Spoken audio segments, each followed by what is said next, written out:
학자로서 많은 선교 역사를 강의해 오셨습니다. 그래서 오늘 이렇게 특별히 저희들에게도 이렇게 와주셔서 감사하고 또 주미 있기에 이렇게 가능하다고 생각합니다.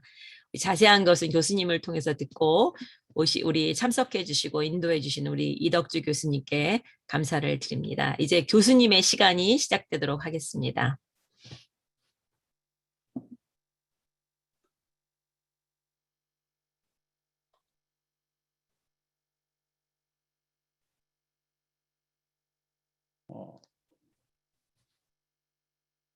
안녕하세요. 안녕하세요. 예, 어디 지금 이제 화면이 보여지시나요? 네, 잘 보입니다. 네. 오케이. 예. 소개받은 이덕주입니다. 뭐 여러분들 이렇게 코로나 덕분에 또 줌 덕분에 멀리 계신 여러분들을 이렇게 만날 수 있어서 참으로 감사를 드립니다. 잠깐 이제 제가 오늘 말씀드리려고 하는 내용은 이제 부탁하신 것이 미국에서 오신 선교사님들이 이제 어떻게 한국에서 사역하셨는가, 그리고 그 선교사님들을 통해서 복음을 받아들인 우리 할머니들이죠. 우리 보면 이제 증조 할머니 내지는 이제 고조 할머니가 되겠습니다만은 그런 분들이 그 복음을 어떻게 이 한국 땅에서 실천하셨는가. 그리고 이제 그것이 우리 여선교회 역사로 이어졌고, 그것이 오늘날 이제 한국 땅에서뿐만 아니라 이제 미국 땅 또 세외 선교가 이루어지는 모든 곳에서 우리 여선교회 회원들의 활동이 이루어지는데 그런 역사의 뿌리가 무엇인가, 뭐 그런 것을 이제 저한테 강의를 부탁해 주셨습니다. 오늘 제가 말씀드리려고 하는 내용은 이제 복음이라고 하는 게 뭘까 하는 것부터 좀 먼저 말씀드리려고 합니다. 누가복음 4장에 보면은 예수님께서 이 고향에 가셔서 나사렛 회당에 들어가셔서 처음으로 어떤 분이면서 공적인 설교를 하시는 대목이 나와요. 저는 그거 굉장히 중요하다고 생각합니다.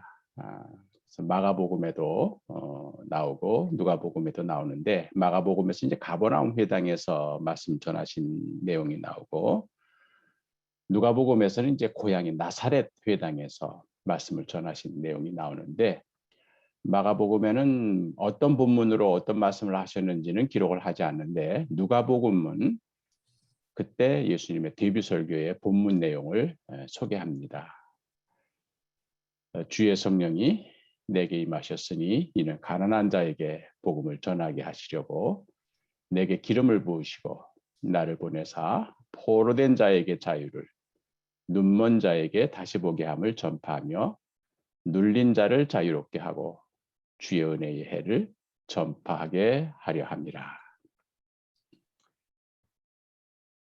성경 본문을 보면은 그 성경을 맡은 사람, 그러니까 그 회당에서 그때 예수님 시대의 성경은 요즘과 같은 성경책이 아니고 이 두루마리 양피지에 쓴 큰 두루마리 거기에 이제 기록되어 있었는데 이사야서를 가져왔다 그렇게 이제 표현을 합니다.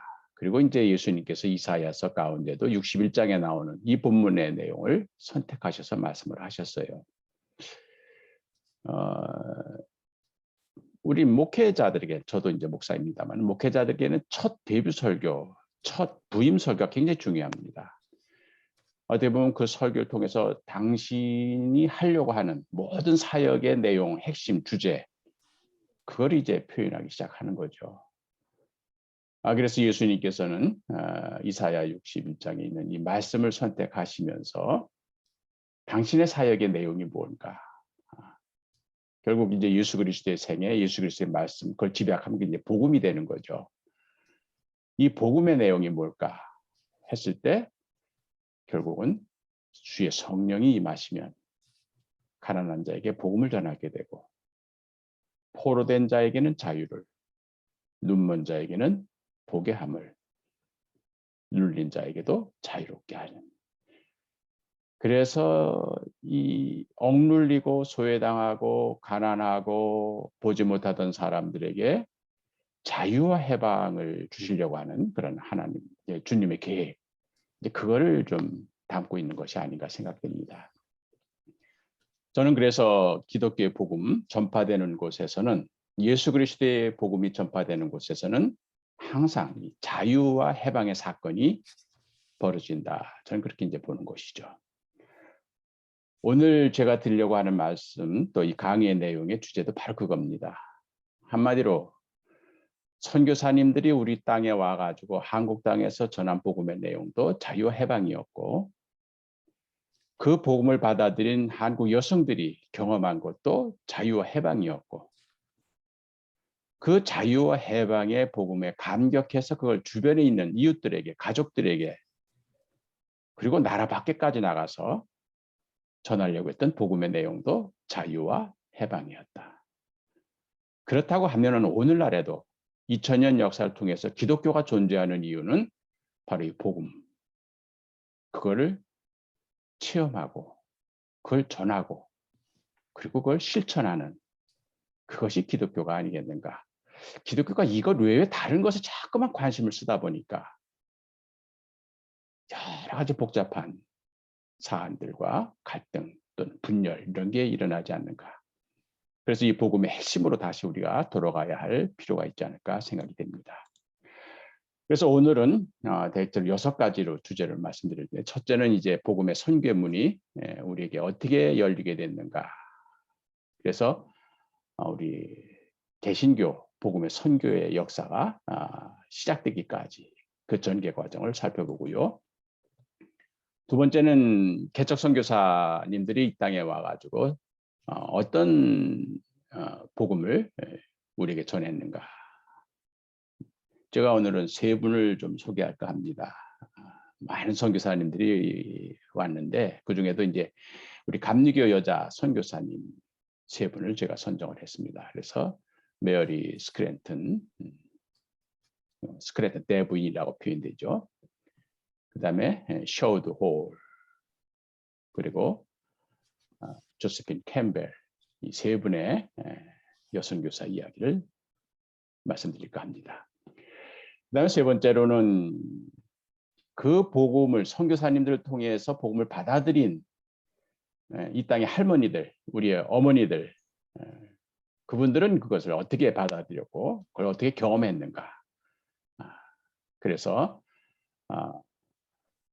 초창기 19세기 말, 그때부터 일제강점기까지 복음을 받아들인 우리 할머니들, 어머니들의 이야기, 그 이야기를 좀 살펴보고요. 그러면서 이제 그분들이 만든 게 바로 이제 조직이죠. 그것이 여선교회죠. 그래서 이제 복음을 전하고 실천한 우리 한국 여선교회 국내외 선교 이야기를 좀 잠깐 살펴보고, 우리 한국의 개신교의 역사는 일본의 침략과 지배의 역사하고 똑같이 진행이 됩니다. 그러다 보니까 자연히 나라와 민족을 위한, 고난받는 이 민족을 위해서 자유 해방을 실천하려고 하는 우리 여성들, 그래서 감리교 여성들의 민족 독립운동 잠깐 살펴보고요. 이제 마지막으로 우리 감리교 여성들이 국내에서만 복음을 전한 것이 아니라 해외까지 나가서 복음을 전한 초창기 이야기, 아마 그 역사의 뿌리를 오늘 미국 땅에 계신 여러분들이 이어가고 있는 것이 아닌가 생각이 됩니다. 대개 이런 6가지 주제로 말씀을 드리도록 하고요. 이제 첫 번째, 선교문이 어떻게 열렸는가 살펴보겠습니다. 여러분들은 미국에 계시기 때문에 아마 미국과 한국과의 그런 관계에서 먼저 말씀을 드리겠는데요. 미국인들이 한국 땅에 처음 접근한 것이 1866년 이 대원군 때죠. 그래서 아주 쇄국 정책이 아주 강하게, 그래서 서양 문물은 일체 받아들이지 않는, 그리고 그 앞서 한 100년 동안은 천주교 신부들이나 천주교 신자들을 그냥 잔혹하게 살해하는, 그래서 어떤 쇄국 정책을 쓰던 그런 때에 미국 무역선입니다. 교수님, 제대로 죄송합니다. 시험인데 예, 파워포인트가 안 보이는데요, 저희들한테. 그래요? 네, 어, 네, 그럼 제가 다시 한번 들어가서 네. 어, 화면 파워포인트 공유가 안 되신 것 같습니다. 그래요? 아이고 그럼 내가 큰 실수를 했네. 네.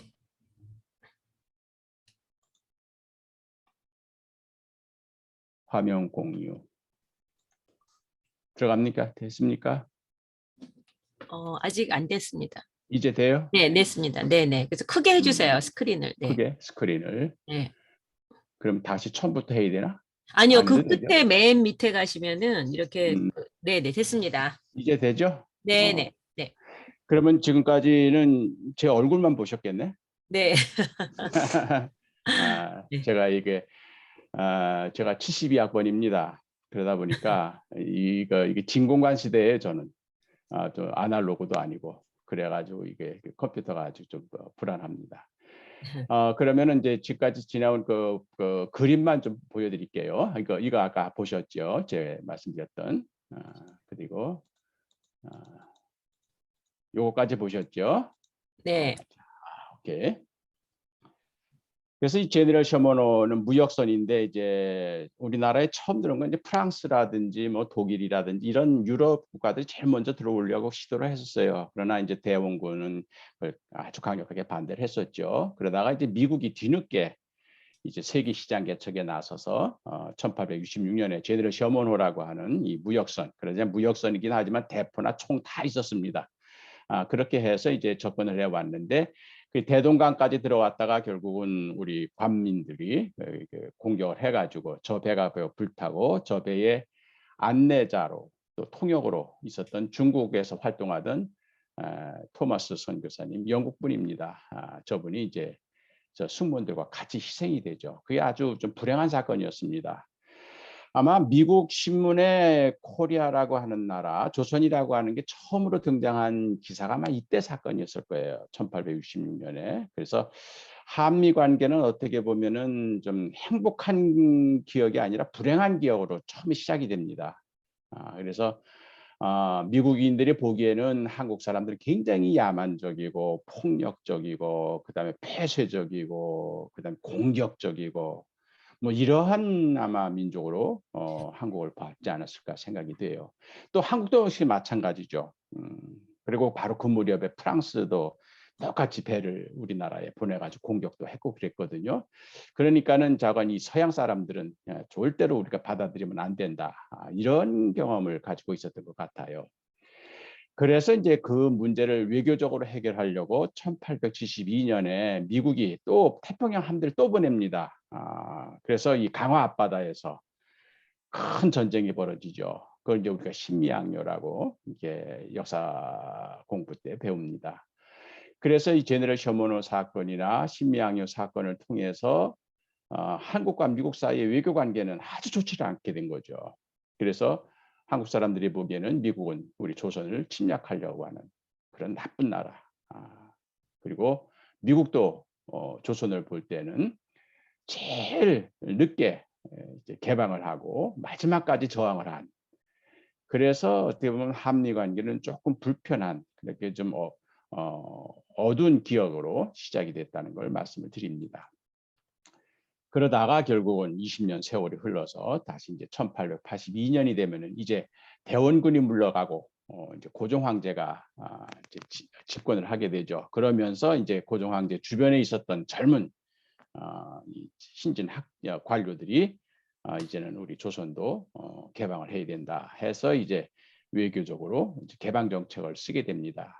그래서 이제 외교적으로 보면은 일본이 제일 먼저 우리나라 수교를 하지만 서양 국가로 보면은 미국이 최초로 1882년에 수호 조약을 맺습니다. 그래서 이제 이거 인천에서 이제 조약을 맺게 되는데 그래서 1882년에 이제 미국과 한국 사이에 외교 관계가 수립이 되죠. 그러다 보니까 그 이듬해에 최초의 미국 공사로 푸트라고 하는 미국 공사가 조선 땅에 들어옵니다. 그래서 이제 정동에 자리 잡죠. 지금 저 대사관이 아직까지도 남아 있어요. 그래서 지금도 정동에 대사관조로 사용되고 있는 그 한옥 건물.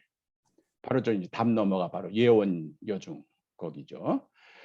그렇게 해서 이 미국 공사가 우리나라에 들어오니까 당연히 이제 한국도 미국에 이제 공사관을 설치를 해야 되는 거죠. 그러나 당시 국력으로서는 이렇게 미국의 주재 공사를 파견해서 공사관을 운영하기에는 아직은 국력이 좀 약했다 생각됐는지 고종 황제가 이제 공사 대신 민영익을 자기 처족하죠. 민영익을 수반으로 하는 보빙사절단, 이 보빙사절단이라고 하는 것은 이제 보내준 대사에 대해서 보답한다고 하는 그런 의미입니다. 그래서 이제 저분들이 다 20대 후반 아주 젊은 신진학자들입니다. 그래서 민영익, 서광범, 서재필 아주 젊은 신진 관료들을 미국에 파견을 합니다. 그래서 이분들이 가서 워싱턴 DC에 가서 아서 대통령을 아련하는 장면이 미국 잡지에 저렇게 실립니다. 그러니까 저 미국 대통령이 황당해가지고 지금 저렇게 넙죽절하고 있는 조선 사신들을 어떻게 지금 자기가 응대해야 될지 모르는 그런 모습. 아마 이제 그 기자의 눈에는 좀 특이하게 보였나 봐요. 어쨌든 그렇게 해서 한국과 미국 사이에 이제 외교 관계가 이제 수립이 됩니다. 그런데 그 보빙사절단이 이제 미국으로 여행을 하다 보면은 이제 일본을 거쳐서 태평양을 건너가지고 샌프란시스코에 내립니다. 그래서 샌프란시스코에서부터 동서 횡단 철도를 타요. 그래서 그 기차가 자연히 이제 시카고를 거쳐서 이제 뉴욕, 그다음에 이제 워싱턴 DC로 이렇게 쭉 내려가지 않습니까? 그러다 보니까 그때 당시에 볼티모어 연회의 목사였던 가우처 박사님을 열차 안에서 이 보병사절단을 만나게 됩니다. 가우처 박사는 볼티모어에 있는 러블리레인 교회의 담임자이면서 이분은 해외 선교, 특별히 아시아 선교에 관심이 많았어요. 그래서 자기의 대학 선배인 맥클레이 박사를 이분은 이제 중국 선교 개척자이고 일본 선교 개척자입니다. 이분 굉장히 후원을 많이 합니다. 그래서 이제 가우처 박사는 아시아 선교의 개척 후원자로서 굉장히 명성을 높이었던 분인데 이 가우처 박사님이 열차 안에서 민영익 일행을 만나요. 그러다 보니까 낯선 동양인이니까 자연스럽게 이제 대화가 시작이 됐겠죠. 그때 이제 중국인 통역이 같이 보병사절단 일행으로 참여하고 있었습니다. 그 과정에서 이제 민영익과 대화를 하는 중에 가우처 박사는 자기 목회실로 민영익 보병사절단을 초청을 합니다. 그래서 이분들이 러블리 레인 교회 목회자의 그 집무실을 방문합니다. 그러다 보니까 이제 민영익을 비롯해서 보병사절단이 일본을 거쳐서 미국을 쭉 여행을 하다 보니까 진짜 조선이 우물 안의 개구리였다는 걸 알게 된 거죠. 아마 이제 미국 땅에 가신 여러분들도 그런 문화적인 충격을 다 받으셨을 겁니다. 한국이 제일 잘 살고 한국이 제일 좋고 한국이 제일 편한 줄 알았는데 이거는 뭐 일본 이미 개화를 했었습니다. 그리고 미국 샌프란시스코에서 시카고를 거쳐서 뉴욕을 거쳐서 하다 보니까 이게 조선이 진짜 얼마나 낙후됐고 얼마나 지금 시대에 뒤떨어져 있는가 하는 것을 알게 된 거죠. 그러면서 이제 마음속에 우리도 세계와 교류를 해야 되겠다 하는 생각을 하고 있었던 겁니다. 저는 그래서 가우처와 민영익의 기차 안에서의 만남, 이것이 어떤 하늘의 섭리가 아니었을까. 그 많고 많은 여행객 가운데 가우처 박사도 그저 뭐 조선 사람, 동양 사람이구나 하고 지나칠 수도 있었어요. 근데 말을 걸었다고 하는 거죠. 대화를 시도했다는 거죠. 이게 전도와 선교의 시작입니다. 관심을 둔다는 거죠. 저 사람들이 누굴까? 그리고 거기서 한 발짝 돌아 저 사람들이 복음을 받아들이면 어떻게 될까? 이것이 또 하나님의 어떤 계획이 아닐까? 어쨌든 가우처 박사님은 결국 민영익과의 대화를 통해서 민영익도 이제 생각이 많이 바뀌었죠. 여행을 하면서.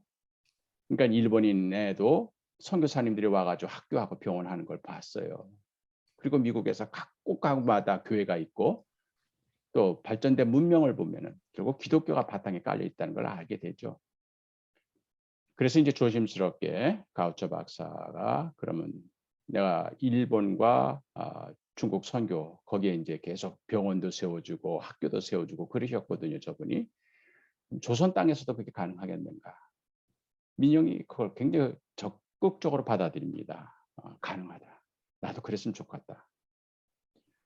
그래서 가우처 박사님이 바로 그 가능성을 읽고 이제는 맥클레이 일본에 있는 자기 학교 선배입니다. 대학 선배인 맥클레이에게 연락을 취하죠. 그래서 민영이과의 만남을 얘기하고 한번 조선을 한번 방문해 보십시오.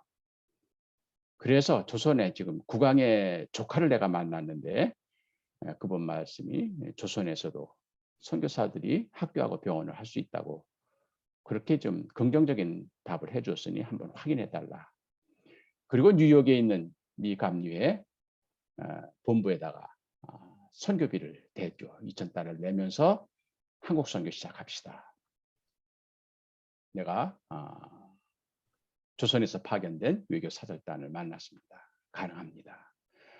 그렇게 해서 이제 가우처 박사의 주선으로 이제 맥클레이 그리고 뉴욕의 선교본부가 움직입니다. 그래서 맥클레이 박사님 그때 이제 중국 선교를 한 30년 하셨고 그다음에 이제 일본 선교를 또 한 10년 하신 분입니다. 그래서 이제 중국 선교 개척하시고 일본 선교 개척하셨던 그분이 1884년 이제 6월 말에 서울을 방문해서 7월 2일에 미국 공사관, 푸트 공사관을 통해서 한국 정부에 우리 선교사들이 들어와서 한국 학교와 병원을 할 수 있도록 허락해달라고 하는 요청서를 냅니다. 그때 마침 외교 업무를 관장하고 있었던 고종의 신복이었죠. 고종의 신임을 받았던 분이 김옥균입니다. 이 김옥균은 일본 유학을 했던 분이에요. 그러면서 맥클레이 부인한테 영어를 배운 분입니다. 그래가지고 이 김옥균은 이미 일본을 갔다 오면서 우리나라가 개방돼야 된다고 하는 필요성을 아셨던 분이에요. 그때 마침 고종 황제가 이제 개방 정책을 추진하면서 김옥균을 외교 협판으로 세웠던 거죠. 이런 모든 과정을 보게 되면은 결국은 그분의 디자인이 아니고서는 이렇게 어떤 시계 톱니바퀴 돌듯이 이렇게 맞아떨어질 수 있을까? 한 20년 전에 일어났던 그런 불쾌한 경험이 한미 간에 있었는데 보빙사절단의 미국 방문에 그 여행 중에 가우처 박사를 만나게 되고 가우처 박사의 적극적인 후원으로 맥클레이가 한국을 방문하게 되고 또 그 맥클레이가 김옥균을 통해서 고종 황제로부터 드디어 7월 2일 날 1884년 7월 2일 날 이제 한국에 선교사님들이 들어와서 학교하고 병원을 해도 좋소 하는 그런 허락을 받게 됩니다. 그래서 아시아에 있는 나라들 가운데 그 나라의 통치자가 왕이 선교사를 받아들이겠다고 하는 그런 허락을 받고 선교사가 들어간 나라는 우리나라밖에 없어요. 거의 다른 나라는 전쟁을 하거나 그냥 무력으로 들어가거나 몰래 들어가거나 이러는데 우리나라의 경우는 비록 제일 늦었지만 왕이 선교사를 받아들이겠다고 하는 환영한다고 하는 그런 환경 속에서 들어오게 된 그렇게 해서 어떻게 보면 한국 개신교 선교는 아주 좀 수월하게 이루어진 셈이에요. 천주교는 굉장히 박해와 시련이 있었지만 개신교 선교는 아주 수월하게 이루어졌어요. 그래서 이제 뉴욕 선교본부에서 고종 황제가 학교하고 병원을 해도 좋다고 그랬으니까 학교할 교육 선교사, 병원을 할 의료 선교사를 선발하죠. 그렇게 해서 이제 그 한국 선교에 지원한 분이 우리가 잘 아는 스크랜튼 그리고 아펜젤러 가족이 됩니다. 그래서 이제 드디어 한국에 개신교 선교사님들이 들어오게 됩니다. 아펜젤러 선교사님이 일진으로 이제 선발대로 1885년 4월 5일 부활절에 인천에 상륙을 합니다. 그래서 이제 그때 당시에 바로 이제 한 3개월 전에 그 갑신정변이라고 하는 역후대다가 일어났어요. 그래서 김옥균, 서광분, 서대필 이런 개화파들이 축출되고 아주 보수적인 대원군을 추종하는 그런 보수파들이 다시 집권을 하기는 그런 갑신정변이 일어나서 아주 서울이 시끄러웠습니다. 그래서 이제 부인을 대동했기 때문에 아펜젤러는 서울까지는 못 들어오고 인천에 있다가 이제 잠시 일본으로 돌아갔다 다시 나오게 되는데, 이때 이분이 인천의 여관에서 이제 한국 도착 보고서를 미국에 냅니다. 그때 이제 보고서의 끝마무리에 이런 기도문을 적어요. 아펜젤러 목사님이. 그래서 그 기도문이 어떻게 보면 한국 땅에 들어온 첫 개신교 선교사님의 첫 기도입니다. 저는 이 기도문을 이 강의를 하면서 처음 제가 읽어드렸던 누가복음 4장에 나오는 예수님의 데뷔 설교의 본문 말씀과 항상 같이 대비해서 읽습니다. 내용은 이렇죠. 우리는 부활절에 여기에 왔습니다. 그날 죽음의 빗장을 깨뜨리신 주님께서 이 민족을 얽매고 있는 모든 사슬들을 깨뜨려 부셔 주시기를 바랍니다. 그리하여 하나님의 자녀들이 누릴 빛과 자유를 이 민족에게 주시옵소서. 그리고 아펜젤러 목사님의 기도 속에서도 여기에 온 거는 학교 세우고 병원 세우고 교회 세우고 뭐 교인 만들고 이것이 목적이 아니었다는 얘기예요. 이 민족을 억압하고 있는 모든 사슬들, 빗장들, 자유 해방이죠.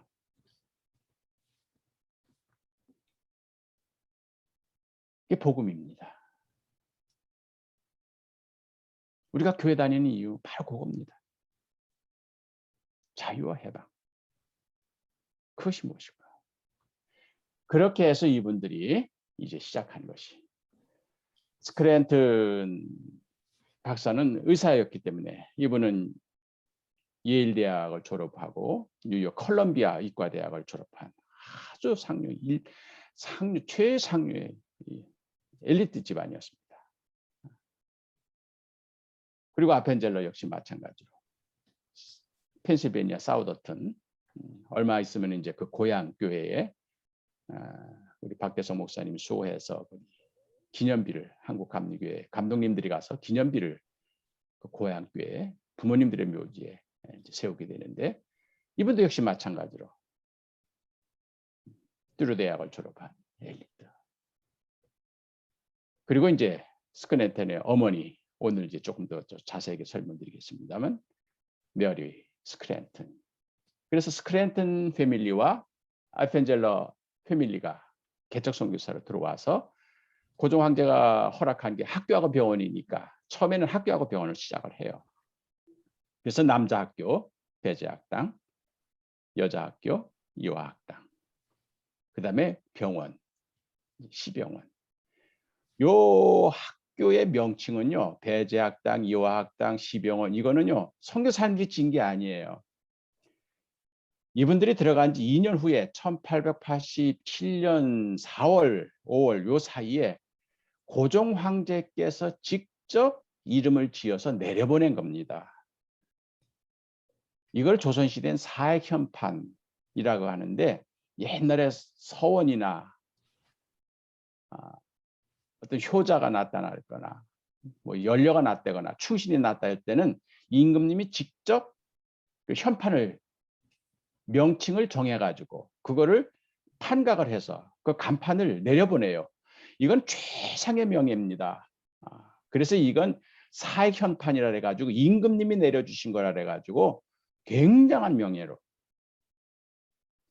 그래서 남자 학교에는 배제, 인재를 양성하라, 그런 뜻이에요 이게. 그리고 여학교에는 이화라고 했는데, 이화는 이제 백꽃입니다만 그 모양이 그 조선 500년을 통치했던 조선 왕조의 그 전준이씨, 이씨네, 이씨가 이게 오얏이씨예요. 오얏꽃과 백꽃이 이게 모양이 똑같습니다. 그래서 황실문양입니다 이게. 그리고 시병원은 베풀 시자를 썼어요. 베풀어라, 가난한 사람들. 그리고 나중에 이제 보구여관이라고는 여자병원 이름까지도 또 나라에서 지어서 내려보내요. 널리 여자들을 구해라. 저는 이거 굉장히 중요시하는 이유는 뭐냐면은 선교사님들이 했던 이 학교와 병원을 나라에서 인정하고 나라에서 공인해주고 나라에서 축하해줬다 그런 이야기예요. 그러니까 교회가 존재하는 이유는요. 그저 교인 만들고 천당 가자 그런 게 아니에요. 나라를 어떻게 바꾸는가, 사회를 어떻게 바꾸는가, 사회가 부족한 부분을 어떻게 채워주는가, 뭐 이런 부분에 대한 그런 국왕의 요구, 국왕의 부탁. 그렇기 때문에 감리교 선교사님들이 정동에서 했던 이 사역을 이제 국왕이 허락했다. 이거는 민중들에게 굉장한 큰, 그러니까 나라님이 허락을 했는데 나라님이 보호해 주는데, 그래서 이제 정동에서 이렇게 학교하고 병원이 시작이 되는 거죠. 이제 스크랜턴 대부인 뭐 이건 굉장히 아마 많이 들으셨을 겁니다. 특히 이명래 총무님은 뭐 스크랜턴 학자이시니까 아마 여러분들 귀에 뭐가 박히도 많이 들으셨을 거예요. 그래서 제가 스크랜턴 대부인은 제가 좀 빨리빨리 지내가도록 하겠습니다. 저분은 목사님 따님이셨고, 그래서 이제 뉴헤이븐의 실업가였던 남편을 만났지만 30대 중반의 나이에 결국 외아들을 윌리엄 놓고 이제 홀몸이 되죠. 그 아들이 예일 대학을 졸업했습니다. 명문이죠. 그리고 뉴욕 컬럼비아 의과대학을 졸업을 합니다. 그리고 이제 클리블랜드에서 큰 병원을 개업을 합니다. 그게 이제 2년 됐을 때 한국에서 이제 개척 선교사를 고르는데 학교할 사람과 병원할 사람을 고른다. 학교할 사람은 신학교 졸업하면 사람은 다 갈 수 있어요. 그러나 병원은 다르죠. 의사 면허가 있어야 되고 의사로서 자격을 갖춰야 되죠. 그래서 의사를 구하기가 어려웠죠. 그랬을 때 이제 스크랜턴 부인이 자기 아들을 설득을 하죠. 이때 이분의 나이가 54세였습니다. 어떻게 보면 이제 갓 태어난 손녀 딸 바라보면서 어떻게 보면 성공한 아들이죠. 명문대학 나와가지고. 그래서 어렵게 키운 아들이 이제 의사가 돼서 이제 편안한 노후 생활을 할 그런 무렵에 한국 땅에 개척 의료 선교사가 없다는 이야기를 듣고 아들 내외를 설득을 해서 결국은 아들 내외와 같은 날 같은 시기에 한국 땅에 들어오죠. 그랬을 때 이제 미국 감리교회의 여순구 부에서는 스크랜턴 부인에게 남자 선교부 일만 하는 게 아니라 우리 여자 선교사들도 동시에 일을 합시다. 그래서 오히려 아펜젤러 자기 아들 내외가 받는 선교비보다 스크랜턴 대부인이 받은 선교비가 더 많았어요. 한 3분의 1 정도가 더 많았어요. 근데 그때도 아마 여선교 회원들이 더 극성이었던 것 같아요. 선교비 모으는 데는. 그러니까 이제 스크랜턴 대부인이 아들한테 손 벌리지 않고 남자 선교배 손 벌리지 않고 이화학당 저기 뭐 초가집만 한 12채 있었던 데거든요. 그거를 헐고 궁궐 건물입니다. 저게 일종의 궁궐 같은 건물을 짓고 학생들 받아들이는 거죠. 근데 이제 초기 학생 받기가 참 어려웠어요. 왜냐하면 조선 500년 동안 여자는 배우면 안 되다. 여자는 가릴 필요가 없다. 그러니까는 그래도 배제학당 남자 학교에는 영어 배워가지고 출세하려고 하는 남자들이 좀 오는데 여자들은 얻기가 어려운 거죠. 그래 초창기에는 그냥 그 여학생들, 그러니까 결국은 버려진 사람들, 버려진 아이들, 가난한 집 아이들, 고아들 이런 아이들 데려다가 키우는 거죠. 그러다가 이제 이화가 점점 세월이 지나다 보니까 학생 수도 늘어나고 그러다 보니까 이제는 대학과까지 1914년에 남자 배제학당 대학과 그다음에 연희 전문 대학과가 이제 1911년부터 막 시작이 될 때거든요. 근데 이화가 대학생 졸업생을 그냥 배출하는 겁니다. 근데 저 1회 졸업생 다 미국 가가지고 독립운동 하시는 분들이죠. 그렇게 해서 이제 이화가 오늘날의 이화여자고등학교, 이화여자대학교 발전되죠. 저는 한 여인의 결단, 54세의 나이로 어렵사리 키운 아들, 그 아들 내외를 설득해서 한국 땅에 왔던 한 여인의 결단이 100년 후에 어떤 결과를 맺었는가. 저는 스크랜턴 대부분이 얘기를 할 때 제일 감동 깊었던 부분이 이제 이분의 마지막 여정입니다. 그러다 보면은 굉장히 좀 이분은 건강이 풍토병으로 많이 고생을 합니다. 그래서 1900년에는 아주 특히 이제 이 음식 때문에 그래서 완전히 몸이 쇠약해져 가지고 미국으로 아들과 함께 휴양을 떠나죠. 3년 만에 가까스로 회복이 됩니다. 그때 이미 나이가 70이 넘어요. 그래서 이미 은퇴가 되죠. 그래 하던 모든 유학당 다 후배들이 맡아서 잘 하고 있습니다. 그렇게 했는데 이제 미국에서 은퇴를 해도 돼요. 그런데도 1904년에 이분이 한국으로 돌아가자 아들을 설득을 합니다. 그래서 스크랜턴 박사님이 어머님을 모시고 다시 한국 땅으로 와요.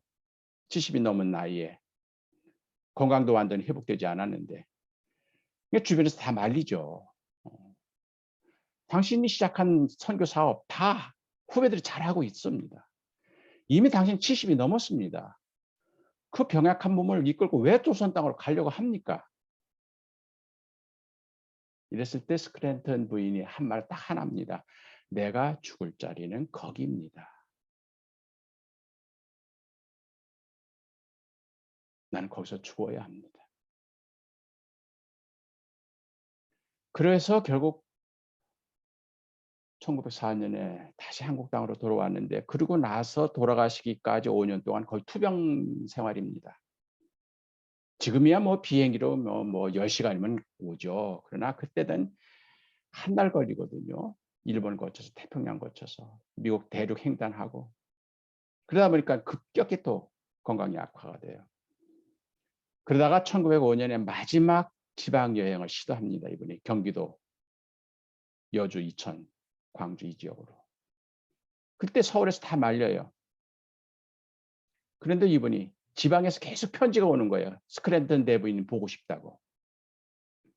그래서 이제 좀 가마 타고 마지막 지방 여행하는 장면입니다. 저 때 이제 구타펠이라고 하는 유학당 20대 후반의 젊은 선교사가 내한한 지 얼마 안 되는 선교사가 동행을 했어요. 너무 건강이 나쁘니까. 그분이 쓴 여행기를 보면은 자기도 이해를 못했대요. 왜 저 쇠약한 몸을 이끌고 왜 지방을 그 열악한 지방을 왜 가는가?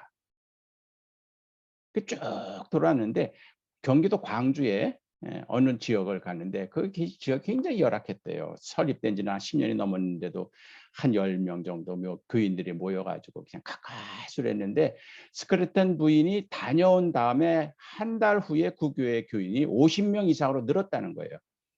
갑자기. 그래서 이제 구타펠이 그 원인을 알고 봤더니 그 지역의 교회가 부흥이 안 된 이유가 그 지역의 토호, 소위 말하는 유지죠. 옛날 양반, 큰 땅 가지고 재산 가진 사람이 자기 주민들한테 절대 예수교 믿지 말라고 그렇게 호령을 내렸다는 거예요. 그런데 이분이 그 병약한 몸을 이끌고 스크랜턴 대부인, 저분은 명성황후를 직접 한 2번 만난 분입니다. 스크랜턴 대부인을 궁궐까지 들어가서. 그렇기 때문에 저분이 갈 때는 항상 기사가 궁에서 나온 그 정부 기사가 따라갑니다. 호위를 합니다. 그래가지고 서울에서 대부인이 내려왔다는 걸 보니까 병약한 몸을 이끌고 그 서양 부인이 왔는데 이 관리가 이 지방 토호가 그런 얘기를 했대요. 스크랜턴 부인에게. 당신 몸을 보니 곧 죽을 몸인데 내가 지금까지 예수교를 반대해 왔다. 근데 당신을 보니 그 죽을 몸을 이끌고 여기 온 걸 보면 당신이 목숨을 내걸고 전하는 그 종교가 그렇게 가치가 있는 건가? 내가 한번 알아보겠다. 그래서 스크랜턴 부인이 서울로 올라간 후에 한문 성경을 구해가지고 그걸 탐독을 했답니다. 이분이. 그리고 성경을 읽은 다음에 자기 집안의 문중 모든 사람들을 불러 모으고 우리도 예수교 믿자. 이게 진리다. 진짜 목숨을 내걸 가치가 있더라. 그래서 그 집안 문중 사람들 거기서 이제 단체 집단으로 개종을 했다는 거예요. 그래서 이제 50명 교인으로 늘어났다는 겁니다. 구타펠 선교사 그런 얘기를 해요. 제가 부인과 함께 지방여행을 하면서 처음에는 불평도 하고 이해도 못했지만 다녀오고 난 다음에 내가 내 생각을 바꿨습니다. 하면서 하는 말이 스크랜턴 부인은 말과 행동으로 전도하시는 분이 아니라 존재로 복음을 전한 분이었습니다.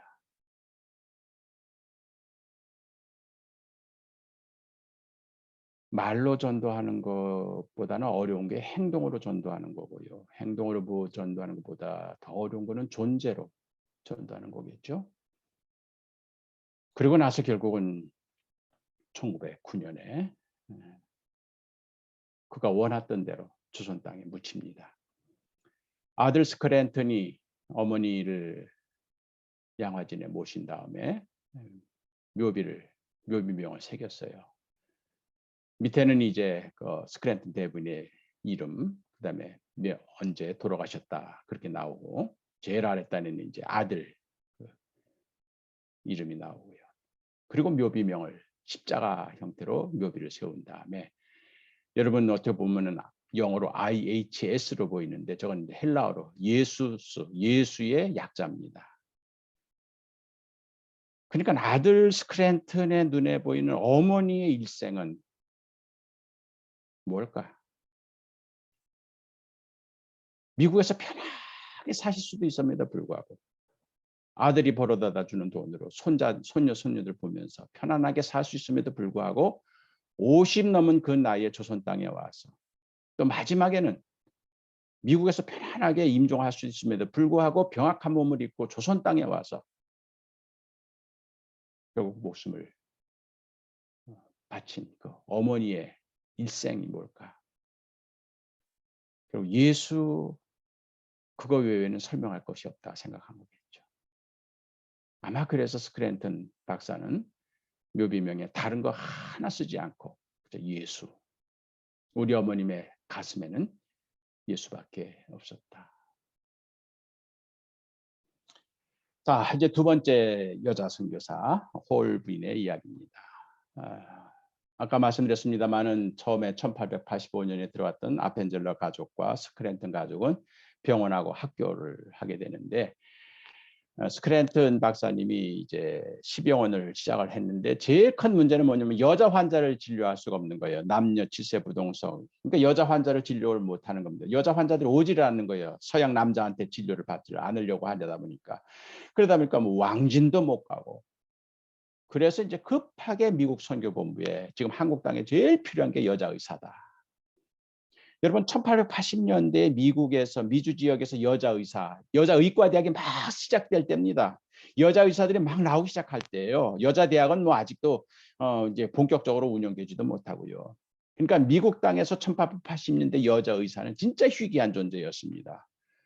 근데 이 조선 땅에까지 와가지고 미국에서 의사가 돼서 메디컬 닥터가 돼가지고 조선 땅에 올 사람이 과연 누가 있겠는가? 그래서 이제 미국 선교본부에서 찾아냈는데, 그때 메타 하워드라고 하는 펜실베니아 의과대학 졸업했던 그 하워드 여자 의사를 한국 땅에 자원해가지고 보내게 됩니다.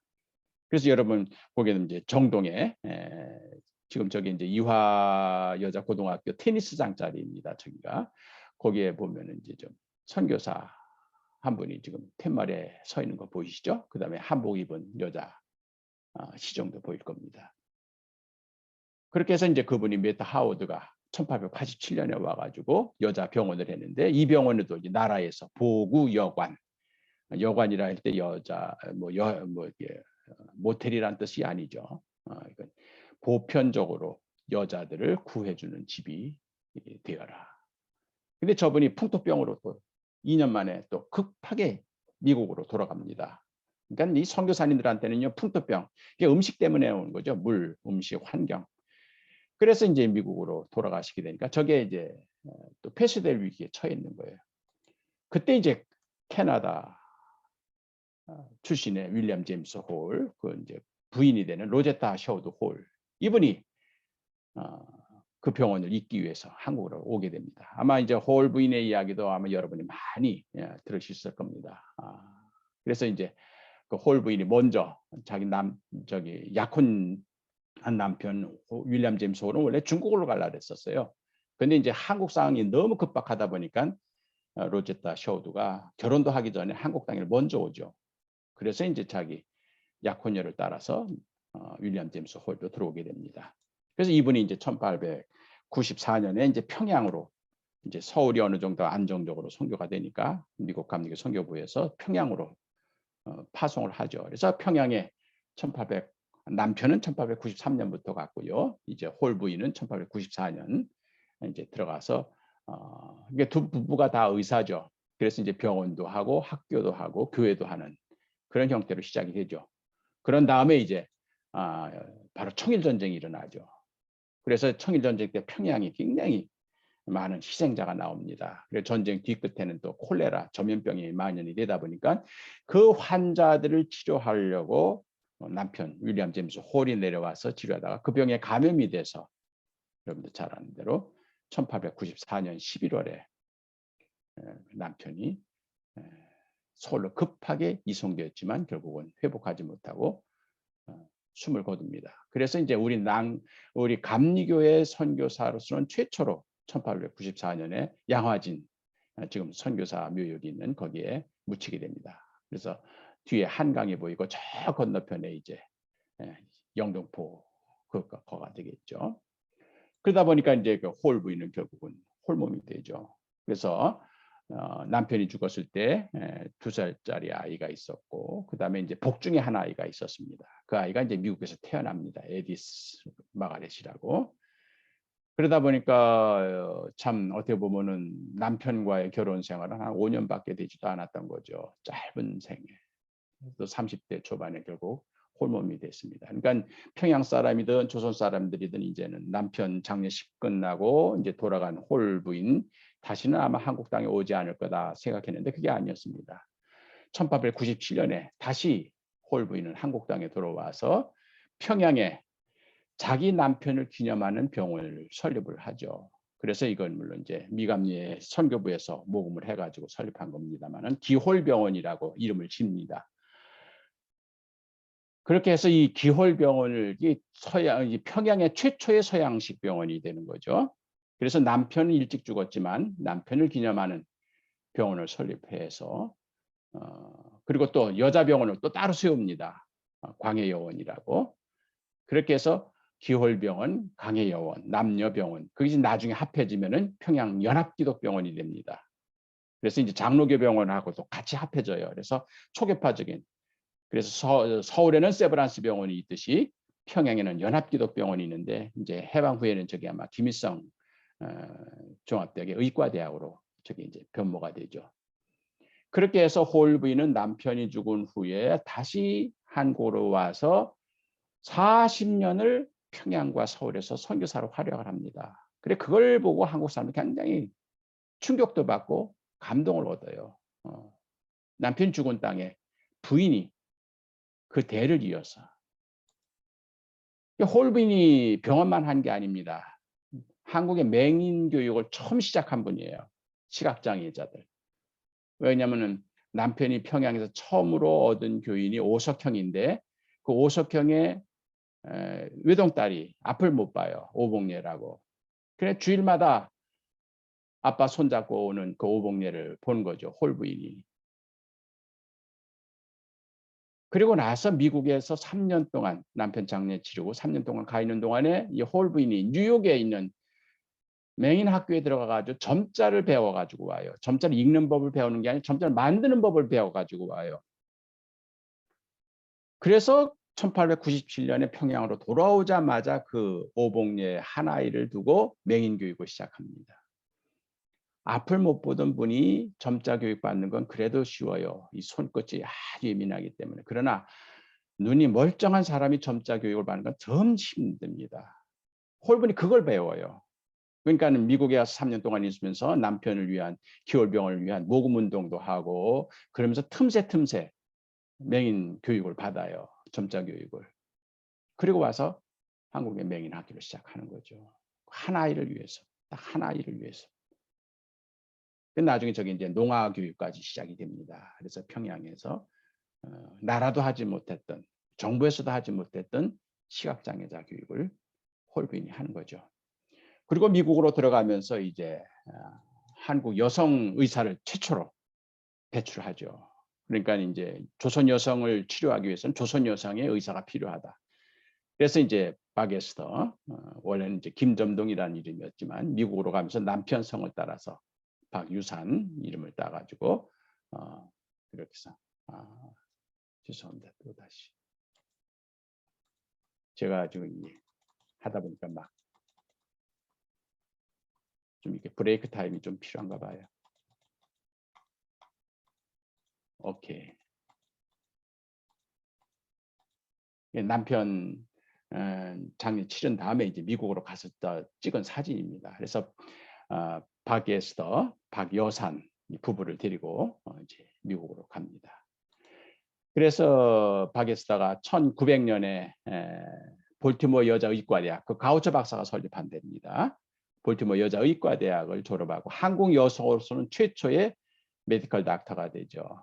여성 의사가 됩니다. 그래서 이제 한국에 들어오게 되는데, 이분이 졸업하기 2달 전에 자기 유학 공부를 뒷바라지 하던 박여산 남편이 폐결핵으로 죽어요. 그래서 이제 볼티모어 공동묘지에 묻히게 됩니다. 그래서 그 묘비를 박대성 목사님이 저한테 사진 찍어서 보내준 건데, 그 부인이 자기 남편 무덤을 그 볼티모어에 이렇게 안장하고 옵니다. 저 묘비명의 제일 아래 부분 보면 그 이제 박에스터가 아마 자기 남편 묘비명을 썼을 걸로 보이는데, 마태복음 25장에 나오는 내용이죠. I was a stranger and ye took me in. 내가 나그네 되었을 때 너희는 나를 영접하였고. 아마 남편이 자기 유학 뒷바라지하는 그 기간 동안에 남편의 생을 볼 때 아마 그 나그네 되었던, 근데 그 나그네를 영접해준 그리스도인들. 막 그렇게 해서 이제 결국 남편을 묻고 한국 땅에 들어옵니다. 그래서 한국인 최초 여성 의사가 돼서 평양과 서울에서 홀부인의 사역을 돕고, 그러다가 저분도 결국 결핵에 감염이 돼서 1910년에 결국 또 세상을 떠나요. 그러니까 결핵은요, 한국인들에게는 치명적인 병이었죠. 그래서 이제 그 홀부인의 아들, 평양에서 이제 자라났던 닥터 홀, 그 마가렛 에디슨은 결국은 홀 부인하고 같이 한국 땅에 왔다가 1년도 못 돼서 또 죽어요. 그래가지고 그 마가렛 에디슨은 또 평양에서 죽어가지고 그 시신을 양화진에 있는 아버지 무덤에 묻습니다. 그러니까 홀 부인은 남편 잃고 딸 잃고 이제 외아들 하나 남았는데, 그 아들이 평양에서 고등학교까지 졸업을 하고 미국 가가지고 저분이 이제 미국에서 의사가 됩니다. 저분이 이제 결핵 전문의가 됩니다. 왜냐하면 한국 사람들 제일 치명적인 게 결핵이니까. 그래서 이제 그걸 치료하는 의사가 돼서 며느리도 의사예요. 그래서 저분은 이제 남편도 의사, 자신도 의사, 아들도 의사, 며느리도 의사가 되는 거죠. 그래서 의사 가문이 됐는데, 아들 내외가 1926년에 자기 어머니가 한국에서 환갑을 맞을 때 와서 방문해서 찍은 사진입니다. 보면은 이제 한복을 입고 곱게 입은 홀 부인이 저 한국 교인들이 준 선물들 많이 이제 뭐 액자, 뭐 무슨 뭐 자기, 그러면서 이제 선물도 환갑 선물 받은 거, 그래서 이제 아들 내외가 사진 찍은 게 보일 겁니다. 그리고 아들 내외도 아버지 어머니 뒤를 이어서 한국 선교를 지원을 합니다. 그래서 1927년부터 해주의 구세요양원이라고 하는 결핵 전문 병원을 세우게 돼요. 그래서 한국에 정부에서도 하지 못했던 결핵 환자 전문 치료소를 아들 셔우드 홀 내외가 합니다. 그리고 이제 아마 여러분도 한국에 계셨던 분들은 기억을 할 거예요. 크리스마스일, 그걸 처음 고안한 분이 바로 저 셔우드 홀입니다. 그래서 1831년부터 1940년 일제에 의해서 강제로 미국으로 쫓겨갈 때까지 저분이 계속 크리스마스일을 발행해서 결핵 퇴치 운동을 하게 되는 거죠. 그냥 가장 가까웠던 자기 친구들이 김창식 목사뿐만 아니라 이제 뭐 박여선, 박에스터 다 결핵으로 죽거든요. 그래서 이제 결핵이 한국 사람들이 치명적이니까 그거를 치료해주는 그 운동을 이제 결핵 씨를, 크리스마스 씨를 하죠. 그러니까 이 대를 이은 홀 가족의 조선 사랑 이거가 이제 한국 사람들 특히 평양 사람들한테는 굉장히 감동을 줍니다. 그래서 평양하게 되면 제너럴 셔먼호 사건이 일어난 데 아닙니까? 그렇기 때문에 서양인에 대한 특히 미국 사람들에 대한 반감이 굉장히 깊었던 데죠. 근데 이제 홀 가족이 대를 이어서 조선 사람들 위해서 자기게 헌신하는 그 모습을 보고 해방 직전까지는 우리가 평양을 조선의 예루살렘이라고 했을 정도로 기독교가 아주 성행했던 도시로 바뀌어야 되는 것.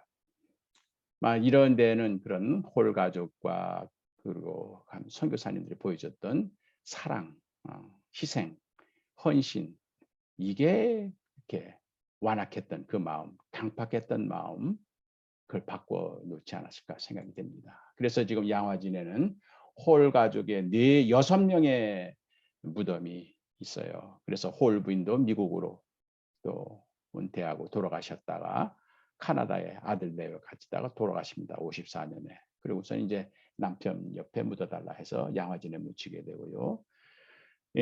닥터 셔우드 홀, 2세 셔우드 홀은 해방 후에 인도로 갑니다. 한국보다 더 열악한 인도로 가서 거기서 또 한 30년 사역을 하시다가 은퇴하고 돌아가셔서 카나다에서 돌아가십니다. 그러면서 또 어머니 옆에, 아버지 옆에 묻어달라. 그래서 또 한국 땅으로 오고요. 그리고 그 부인도 역시 마찬가지입니다. 나도 남편 곁에 묻어달라. 또 양화진으로 오고요. 그리고 홀 부부도 해주에 있을 때 아들이 또 죽어요, 로버트가. 그러니까 아들도 여기 양화진에 묻혀요. 그래서 홀 가족의 6명이 양화진에 묻혀 있습니다. 그러니까 이런 걸 보면은 이제 결국 한국 사랑이 결국 이렇게 자기 친구를 위하여 목숨을 버리면 이보다 더 큰 사랑이 없다. 예수님께서 말씀하셨는데 아마 그걸 몸으로 보여주신 분, 그것이 홀 가족이 아니겠는가. 이제 그동안엔 좀 알려지지 않았던 분 한 분만 더 설명을 하고 선교사들 이야기를 마칠까 합니다. 이제 캠벨 부인입니다. 지금까지 말씀드렸던 셔우드 홀, 그 다음에 로제타 홀, 그다음에 윌리엄, 그다음에 메어리 스크랜턴 이분들은 다 미감리, 북감리교 분들이었어요. 이제 남감리교 분으로 한 분을 좀 설명하고 넘어갈까 합니다. 캠벨 부인입니다. 이분은 북감리교에 스크랜턴 대부인이 있었다고 하면은 남감리교에는 이제 조세핀 필 캠벨 부인이 있었던 거죠. 이분도 스크랜턴 대부인과 똑같은 역할을 합니다. 남감리교 쪽에서. 이분은 이제 원래 LA에서 목회하시던 남편 캠벨 목사님의 부인이었어요. 그리고 아이가 셋이 있었는데 남편과 아이 셋이 거의 같은 시기에 다 죽습니다. 전염병이었던 것 같아요. 그러니까 홀몸이 된 거죠. 그러니까는 스크랜턴 대부인도 그랬지만 캠벨 부인도 굉장히 30대에는 굉장히 충격을 많이 받아요. 남편의 죽음, 아이들의 죽음. 그랬을 때 이분의 이 남편과 아이들의 죽음에 좌절하거나 포기하는 것이 아니라 이 죽음 속에 담긴 하나님의 뜻은 뭘까 아마 고민했던 것 같아요. 이분도 처가 쪽으로는 굉장히 깊이 있는 신앙 가문이거든요. 목회자도 많이 나왔고요. 그러다 보니까 남편이 못다 했던 일, 그거 뭘까? 그래서 이분이 이제 해외 선교를 지원하게 됩니다. 그래서 이분은 먼저 중국으로 가서 중국에서 한 20년 동안 중국 여성 상해에서 여자 의과 이분 이제 간호학을 했어요. 간호학을 공부해가지고 시카고에서 그래서 이제 간호사로 중국 상해에서 사역을 20년 동안 하다가 이분이 이제 1896년에 한국의 남감리교 선교가 시작이 됩니다. 미국 감리교보다 한 10년 늦게, 북감리교보다 10년 늦게. 그래서 이제 이 남감리교 선교사님들이 들어올 때 이제 남감리교 선교의 여성 선교 담당으로 들어오게 됩니다. 그래서 이분이 이제 필운동에 이제 작골 배화학당을 이제 시작을 합니다. 그래서 스크랜턴 부인이 정동에서 이화학당을 하듯기 이분은 처음에는 작골에서 시작했다가 지금의 이제 옛날 내자동 거기입니다. 그 종교교회 바로 뒤쪽이죠. 거기에서 이제 하다가 나중에 이제 필운동으로 옮겨갑니다. 그래서 배화학당을 이분이 시작을 한 거죠. 배화학당도 이화학당과 비슷한 과정을 거칩니다. 초창기에는 가난하고 버려진 여학생들. 그래서 이제 저 뒤쪽에 오른쪽에 계신 분이 이제 바로 캠벨 부인입니다. 그래서 이제 여학교 하고 거기에서 이제 기도실에서 교회를 시작해요, 이분이. 근데 처음에 이제 여학생들, 여교사들, 여자들끼리 시작을 했는데 거기 이제 남자들이 생겨납니다. 그래서 이제 남자 교인들도 함께 생겨서 그게 작골교회가 되는데 그것이 이제 나중에 종교교회, 자교교회로 이렇게 나눠지죠. 그래서 이제 작골교회가 이제 1900년부터 이 캠벨 부인의 배화학당에서 시작이 됩니다. 그래서 배화학당도 역시 마찬가지로 이제 고등과 졸업생들을 내기 시작을 하고요. 그러면서 거기서 이제 남궁옥 선생이 아주 유명한 그분 교사로 초빙을 해가지고 활동합니다. 그러니까 이분도 역시 마찬가지로 중국 선교를 하고 나서 이제 한국에 선교사로 와가지고 이분이 할 때 이게 회각 기념 그래서 축하하는 그런 모습을 보여주고요. 나중에는 이분이 세브란스 간호학교 교장까지 이제 이분이 하게 됩니다. 근데 이분은 이제 한국 선교를 그렇게 한 또 20년을 하죠. 그러면서 이제 필운동에 굉장히 큰 학교 교사를, 지금 저 교사가 아직도 좀 남아 있습니다. 교사를 짓고 그리고 나서 이제 1917년, 18년 이분이 굉장히 건강이 악화가 돼요. 이분도 역시 마찬가지로.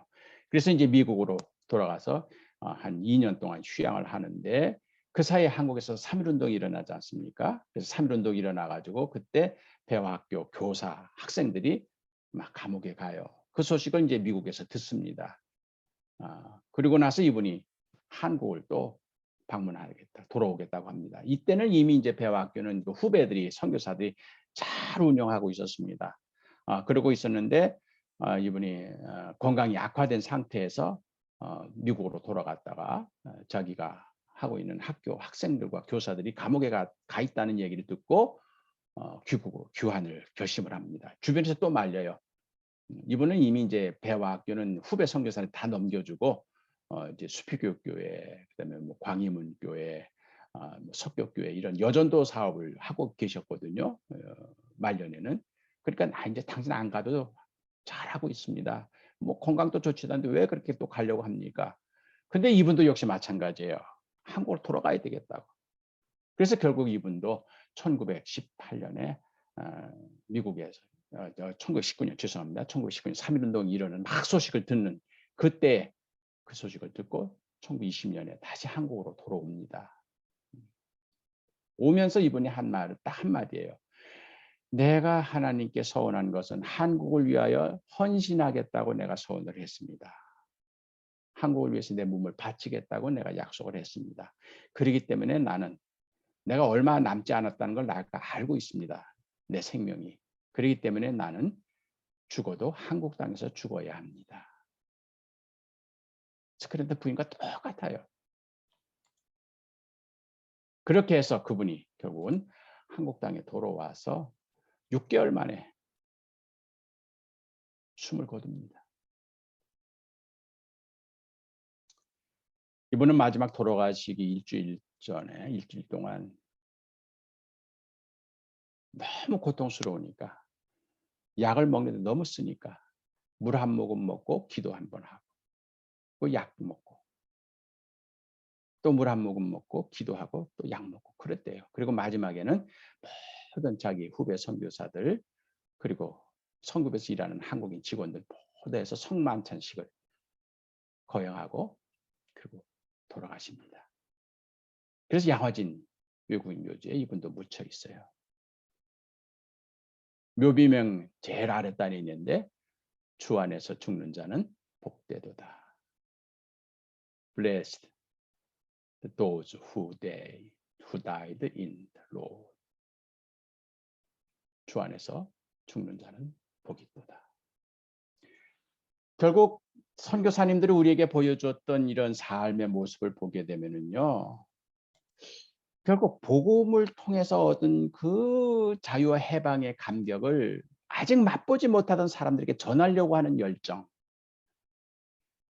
맛있는 음식을 먹어봤으면 그걸 남에게 먹여주고 싶은 사랑하는 사람들에게 소개해줘서 같이 먹고 싶은 게 자연스러운 현상이거든요. 그렇기 때문에 선교사님들이 우리나라에 와서 보여줬던 그게 다 바로 그겁니다. 이 기독교 복음이 주는 자유와 해방. 그걸 못 보지 못했던 조선 사람들. 복음 이전에 우리 조선 여성들의 모습이에요. 여성들이 저랬거든요. 자, 다 선교사님들이 찍은 사진들이죠. 여성들이 외출하다가 남자들만 보면 이렇게 도망가 숨어야 합니다. 옷을 숨기고 감추고. 조선시대 직업 여성들이에요. 유일하게 공적인 활동을 했던 두 부류인데 기생과 무당입니다. 다 춤을 추고 있어요. 근데 저 춤이 진짜 자유와 해방의 춤일까요? 진짜 원해서 즐거워서 추는 춤일까요? 기생의 춤, 무당의 춤, 다 서로 잡힌 자의 춤입니다. 이게 바로 복음이 들어오기 전에 조선 여성들이죠. 그리피스라고 하는 일본에서 활동했던 선교사가 쓴 글이에요. 조선 여성들이 어떤 사람들인가? 선교사들이 들어오기 전에 한마디로 이름이 없었다.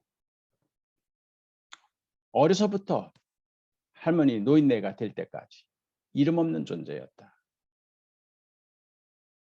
누구 딸, 누구 부인, 누구 아내, 누구 할머니, 누구 엄마 이런 식으로.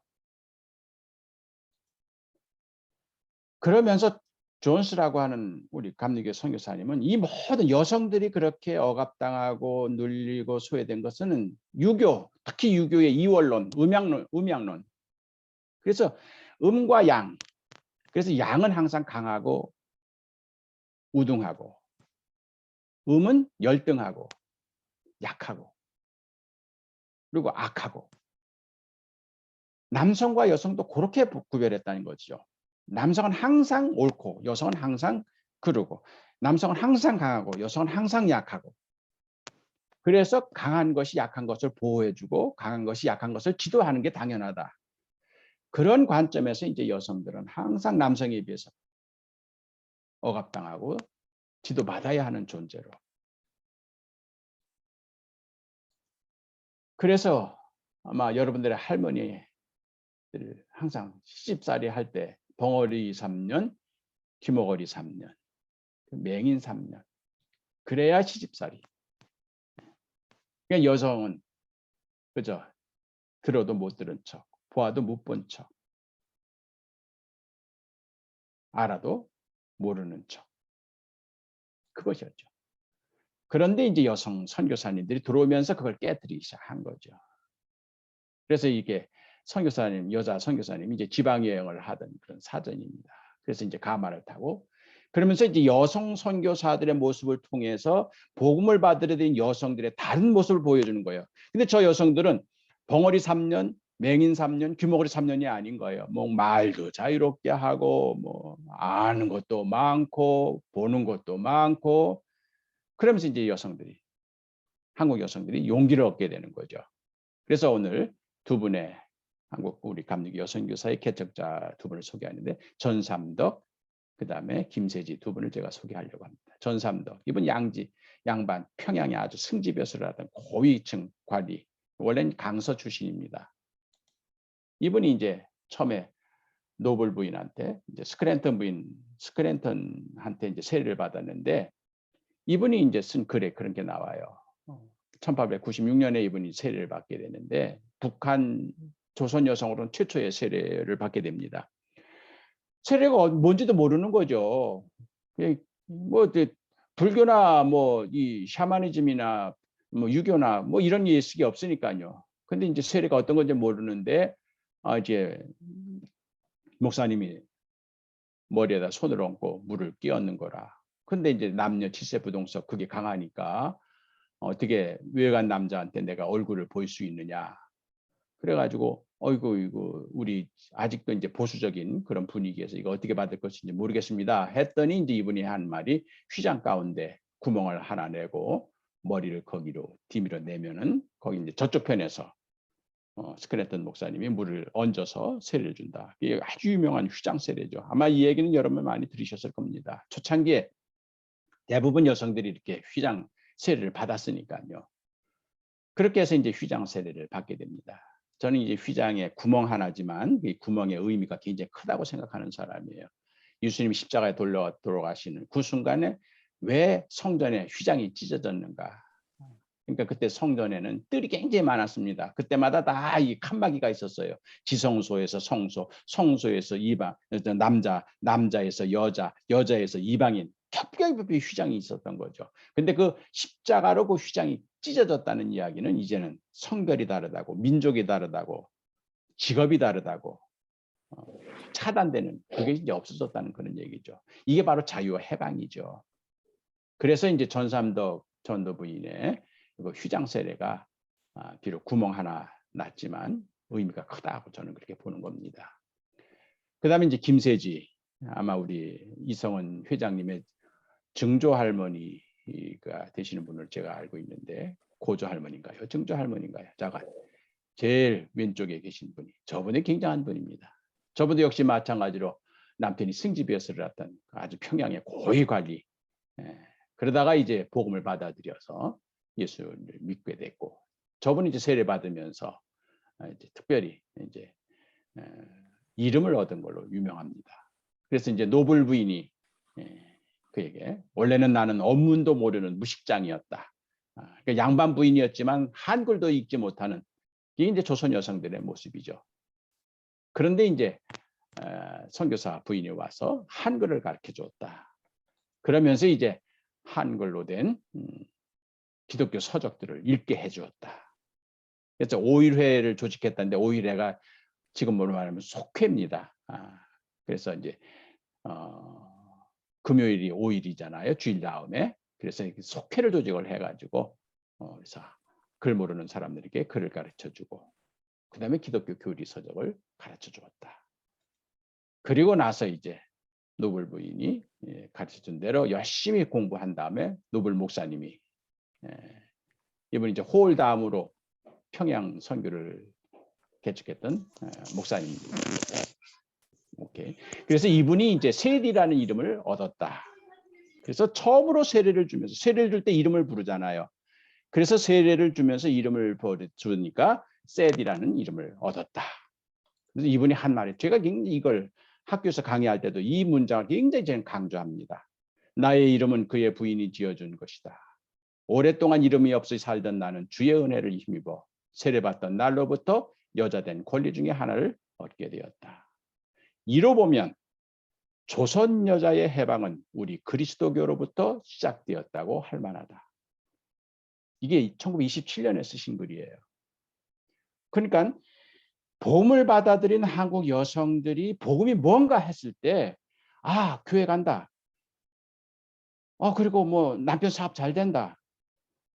죽은 다음에 천당 간다. 뭐 이런 것으로 해석한 게 아니라, 억눌려 살았던 우리 조선 여성들을 자유롭게 해주고 해방시켜주고 보게 해주고 풀어주고, 그게 복음이었다. 이걸 100년 전에 우리 할머니가 이미 고백을 한 겁니다. 그래서 저는 복음이 주는 자유와 해방을 가장 강렬하게 체험한 분들이 조선 여성들, 그리고 초창기의 기독 여성들이었다. 저는 그렇게 보는 거죠. 그러니까 초창기의 한국 감리교 여성 운동을 주도했던 분이 다 그런 식으로 이름을 얻은 분이에요. 박에스더, 하란사, 이번엔 낸시예요. 유학당 총교사, 손매래, 이분은 절제운동 시작했던 분, 메리, 차미리사, 덕성여학교 설립자, 백켈렌, 인천 선교 개척자, 김한란, 거의 유명한 이화여자대학의 헬렌, 이베세, 만주 선교사, 황해덕, 대한애국부인의 설립자, 김로득, 최영신과 함께 농촌운동 개척했던 홍해수더, YWC 총무, 김폴린, 전산덕 부인의 손녀딸이 여성교육학자, 한국 최초 여성 목사 전밀라, 이게 다 세례받으면서 결국 이름 얻은 분들이죠. 그래서 이분들이 이제 복음을 받아들였으니까 그거를 이제 우리가 이 자유 해방의 복음을 우리가 전해야 되겠다. 아직 모르는 사람들한테. 그렇게 해서 이제 여성교회가 조직이 되는데, 그게 이제 정동교회, 그 다음에 남산연교회 보호여회로 시작이 됩니다.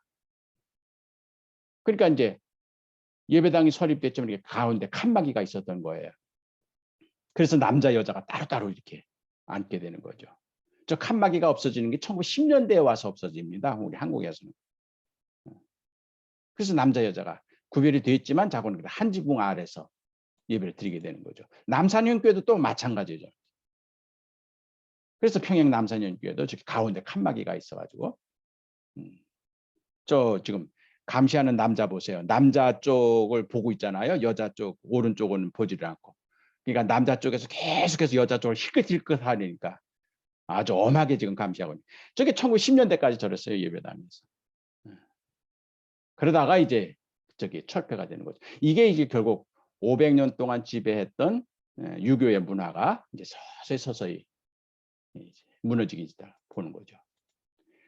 그렇게 해서 이제 보호여회를 처음 조직을 하게 되는데 이분이 바로 여메레. 이분도 역시 마찬가지예요. 마산에서 고아로 태어났는데 스크랜턴 대부인한테 양녀가 되죠. 그래서 이제 메어리라는 이름을 받고 이분이 이제 1900년에 처음으로 여성들끼리만 모여가지고 여성 조직을 합니다. 이게 한국의 여성교회 본격적인 시작이에요.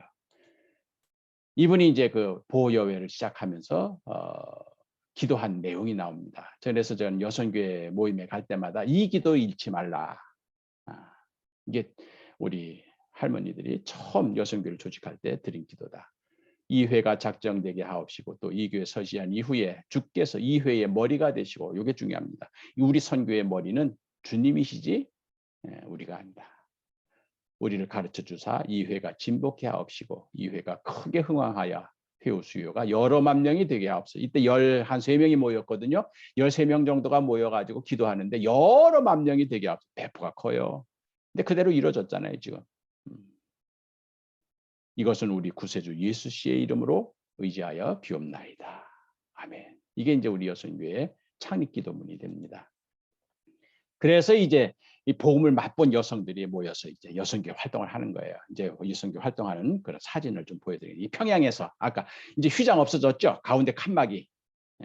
그러면서 이제 여성들끼리만 모여가지고 여성 대회를 하는 겁니다. 그러니까 이제 남자들이 하던 그런 모습들을 이제 여성들이 이게 난감리교 여성교회 대회.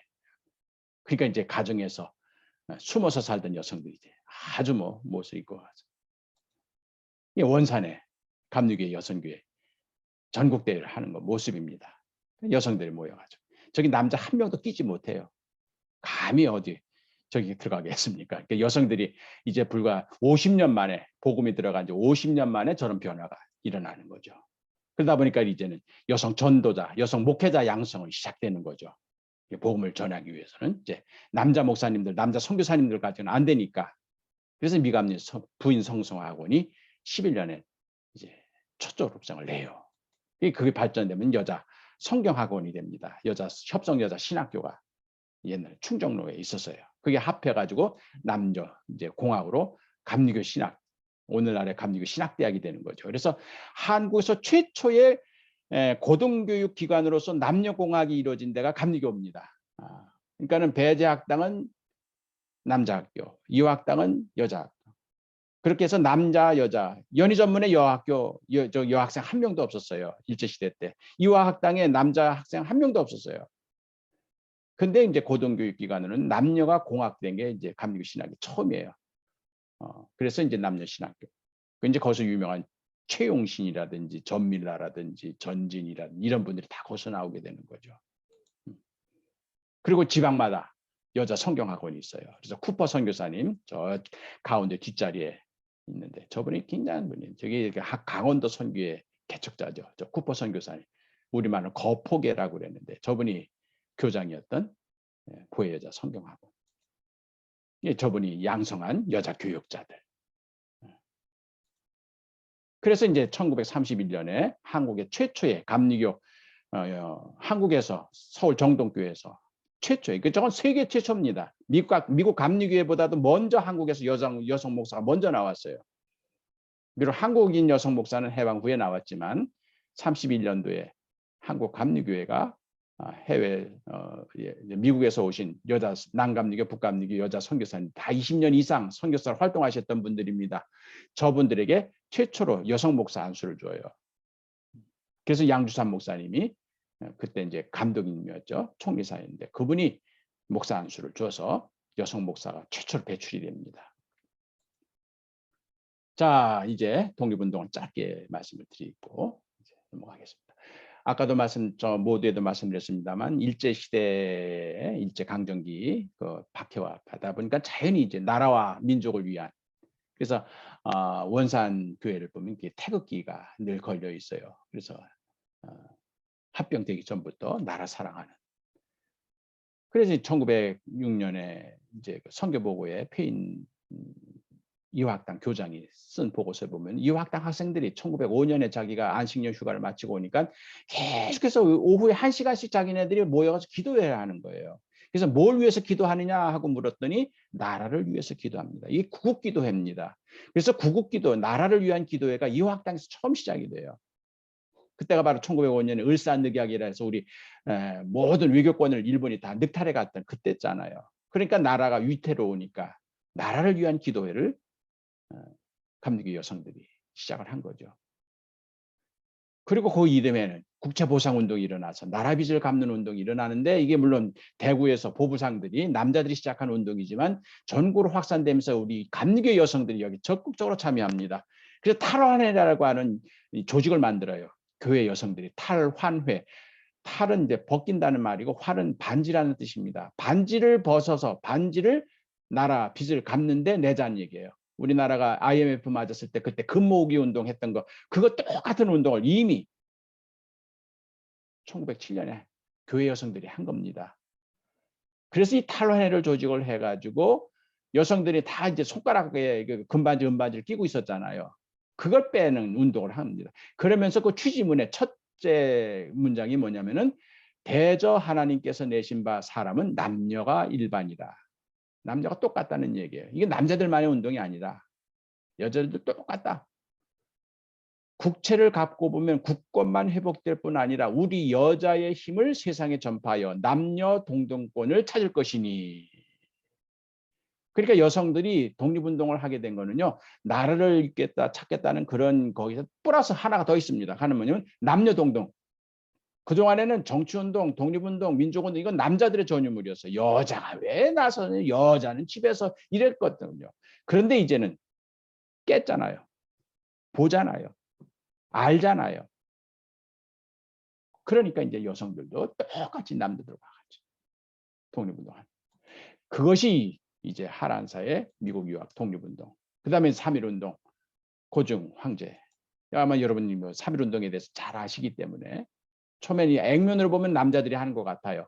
그러나 실질적으로 시위 과정에 들어가서 보면 이제 여성들이 대거 참여합니다. 뭐 어떤 곳에는 이것이 뭐 여성 기생들의 시위라고 하는데 기생들 옷 복장이 아니에요. 저게 바로 이화학당 학생들의 복장입니다. 이화학당 학생들의 옷이 그때는 자주색이었어요. 이 학생들이 만세 시위를 벌이는 거예요. 그래서 3.1운동 때 감옥에 가 있는 이 극렬분자들의 종교를 분포를 일본 헌병대에서 조사를 했어요. 민족 대표 33인 중에 16명이 기독교인 거 여러분 잘 아실 거고요. 수감되어 있는 기독교 모든 수감자들의 22.5%가 기독교인이에요. 이때 기독교인은 전국 인문에서 1%대 안 돼. 1.5% 내지 1%예요. 복음화율이. 그런데 만세운동에 적극적으로 참여한 사람 가운데는 22%가 기독교인이고 여자는요. 전체 수감자의 여성들이 그렇게 많지는 않았지만 여성 수감자의 164명이 바로 기독교인인데 그들이 82.8%예요. 여성 수감자들의. 그러니까 3.1운동 이렇게 보시면 됩니다. 거리에 나와서 만세 만세 불렀던 사람 가운데 3명 중에 하나는 교인이고 그중에 여장들은 만세 만세 부르는데 8명 중에 9명은 10명 중에 8명이나 9명은 다 교인인 거예요. 여자들은. 그러니까 기독교 여성이기 때문에 거리에 나가서 만세를 부를 수 있었다는 얘기죠. 유교나 샤머니즘이나 불교 여성들은 그렇게 거리에 못 나오는 거죠. 기독교 여성이었기 때문에. 여러분 유관순 얘기 잘 아시잖아요. 여성이었기 때문에. 이화학당이었기 때문에 이렇게 가능했던 거죠.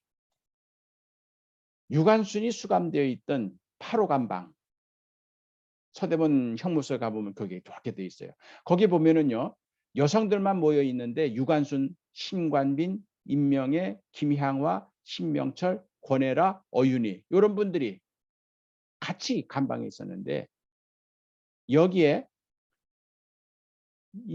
김향화 이분 기생 출신이었어요. 요 분만 빼놓고는 다 기독교 감리교 여성들입니다.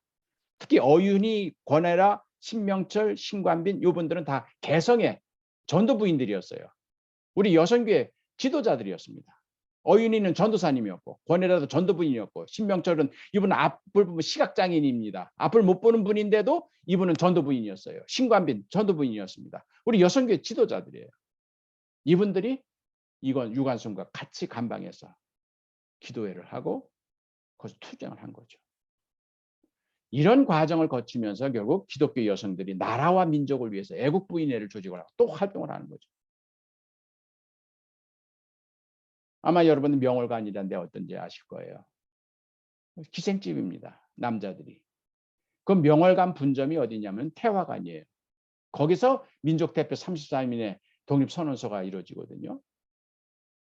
그 집의 주인이 이완용이었어요. 이완용이 소유였던 그 집에서 민족대표들이 모여서 독립만세를 부르는 이거 의도적으로 한 겁니다. 이완용이 그 집에 세를 줬거든요. 요리집에다가. 그러니까 거기가 명소가 된 거예요. 그러다 보니까 이완용이 그 집을 매물로 내놓은 거예요. 그걸 누가 삽니까? 90아까원짜리 대감집인데 엄청나게 큽니다.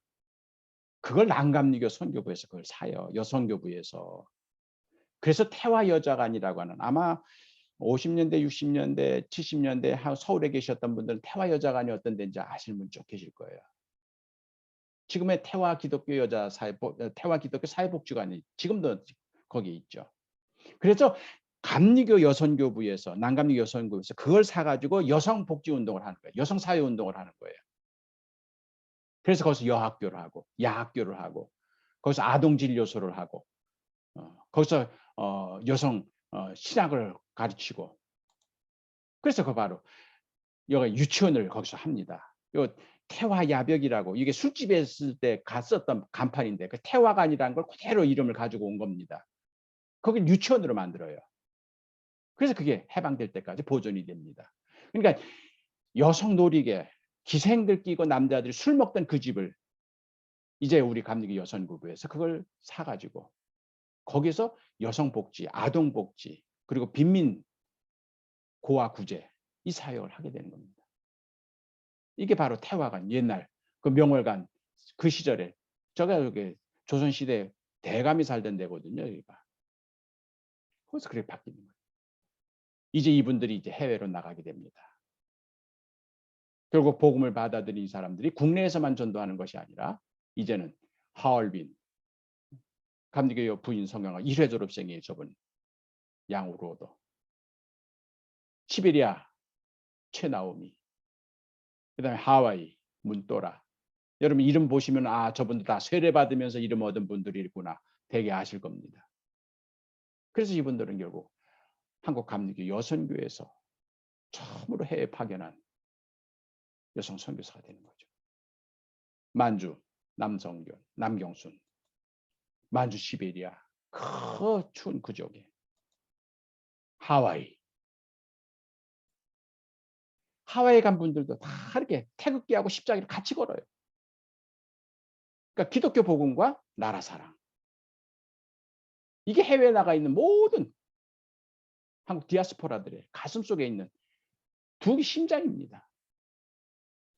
한쪽에는 십자가 한쪽에는 태극기 똑같은 이제 미국 가시면 성조기까지 거는 게 좀 나오죠.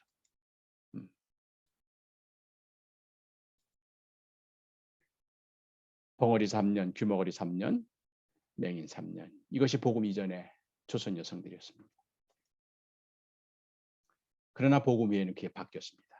전삼덕, 전설적인 우리 전도, 휘장선교의 휘장세례의 주인공. 나는 눈이 있어도 보지 못했고 귀가 있어도 듣지 못했으며 입이 있어도 말하지 못했다.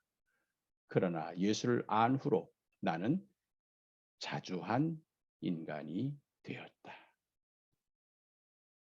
복음이 그거죠. 그거 외에 또 뭐가 있겠습니까? 감사합니다.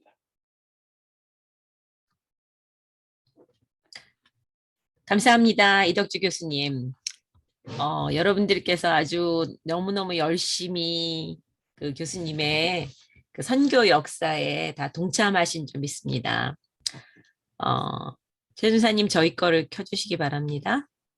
네, 네 교수님 네, 나가시고요. 예. 얼마나 하고 싶은 얘기들이 많을까 저는 그런 생각을 했습니다. 우리 이 자리에 참석한 분들이 모두 71분이 우리 교수님까지 해서 70명 참가자들이신데 우리가 한국과 미국 선교사의 그 역사는 바로 여성의 역사 그리고 저희가 또 거기에 대해서 제가 헐스토리라고 아까 말씀드렸죠. 그 헐스토리에 이와 같이 엄청난 그런 신앙의 유산을 가진 저희들입니다. 그래서 이 시간에는 여러분들의 질문과 응답을 받는 시간을 하도록 하겠습니다. 그래서 여러분들이 그 채팅방에다가 여러분의 그 질문을 써 주시면 공통되는 것을 모아서 질문을 드리도록 하겠습니다. 질문해 주시기 바랍니다. 질문을 기다리는 동안 우리 여러분들에게는 지금 이덕주 교수님이 하신 말씀을 통해서 보면 오늘의 우리가 있다라고 하는 거는 결코 우리의 힘이 아니라는 거. 우리의 조상의 우리 할머니와 우리 어머니들이 그와 같은 복음을 따른 사람들로서 그 삶 자체를 살아왔기 때문에 저희들이 자유와 해방을 누리는 그런 한국의 여성으로 자랐고 또 우리가 이민해 와서도 그와 같은 신앙의 길을 걷고 있다라고 하는 것을 느끼게 될 줄 믿습니다. 자, 여러분들이 이 시간에 질문해 주시는데 우리 수잔 김 그 권사님께서 캠벨 선교사께서 수표교 교회에서 복음을 전하셨다고 하셨는데 어떤 일을 하셨는지요? 이렇게 물어보셨어요. 우리 그 김성실 권사님하고 저는 그 캠벨 부인이 만든 그 수표교 교회 출신이거든요. 그래서 아마 그래서 이렇게 예 마음에 와닿으셔서 그런 질문을 하신 것 같습니다. 네. 예, 간단하게 말씀드릴게요. 이분이 그러니까 한국에 와서 처음에 한 거는 이제 학교였어요. 배화학당. 그래서 이제 1898년부터 필운동에 옮기기까지 그 과정에서 이제 배화학당에 전념을 하셨죠. 그리고 나서 1914년부터는 이제 후배 선교사들한테 20년 더 젊은 후배 선교사들한테 배화학당을 넘겨주시고 이분이 이제 1914년부터 마지막 돌아가실 때까지 한 건 전도부인 양성 사업입니다. 그리고 전도부인들 요즘 말하면 이제 여전도사죠. 여성 목회자죠. 그러니까는 이제 여성 목회자를 양성하고 여성 목회자를 훈련하고 여성 목회자들의 사역을 지휘 감독하는 그 일을 하게 되신 겁니다. 그러면서 이분이 서울에 그 필운동에 계셨기 때문에 서울에 있는 난감리교회 교회들을 그러니까는 이제 종교교회, 석교교회, 수표교교회, 광희문교회 이런 교회의 여선교 전도부인 파견을 이분이 하신 겁니다. 그리고 전도부인들을 관리하신 거죠. 그리고 전도부인들이 하는 사역을 일주일에 한 번씩 이렇게 돌아보면서 순회하면서 그 전도분들의 사역을 지휘 감독하신 것이 캠벨 부인의 마지막 사역이에요. 그래서 이제 수표교회, 뭐 광희문교회, 석교교회, 종교교회, 자교교회 이런 지역의 이제 전도부인들 여성 목회자들 사역을 이분이 지휘했다. 그 말씀이죠. 네, 감사합니다. 다음 질문은 자유와 해방이 복음이라고 말씀하셨는데 그럼 이 시대의 복음은 무엇을 담아야 할까요? 이런 질문을 하셨습니다. 지금도 마찬가지예요.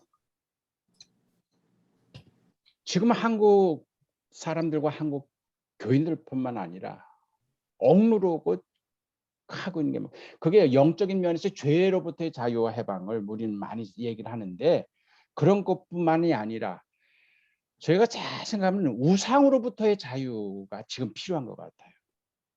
그러니까 십계명의 1조 2조가 제일 먼저 나온 게 뭐냐면 너희를 위하여 너희 자신들이 우상을 만들어가지고 너희들이 거기에 종속돼 있다는 얘기죠. 그러니까 그게 돈일 수도 있는 거고 명예일 수도 있는 거고 권력일 수도 있는 거고 그러니까 기독교 신앙을 가진다고 하면서도 이게 자유롭지 못해. 뭐야, 뭐 교리에 매여 있고, 권위에 매여 있고, 권력에 매여 있고.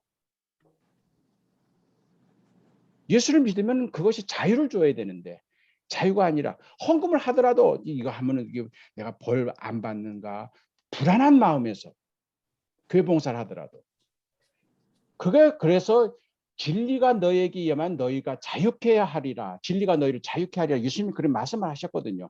그러니까 진리가 아닌 비본질적인 걸 저는 다 우상이라고 생각해요. 그게 자식일 수도 있어요. 그것이 권력에 대한 집착일 수도 있어요. 어떤 건 사회 제도일 수도 있죠. 그래서 그 진리의 자유를 억압하고 있는 모든 그 보이지 않든 보이든 유형무형의 것, 저는 그것을 이제 우상이라고 통칭을 하는데 그거로부터의 자유, 그게 바로 출애굽이고 그게 바로 십계명이고 그게 바로 기독교의 복음이고 그게 바로 예수님의 메시지가 아닌가, 저는 그렇게 생각되네요. 네.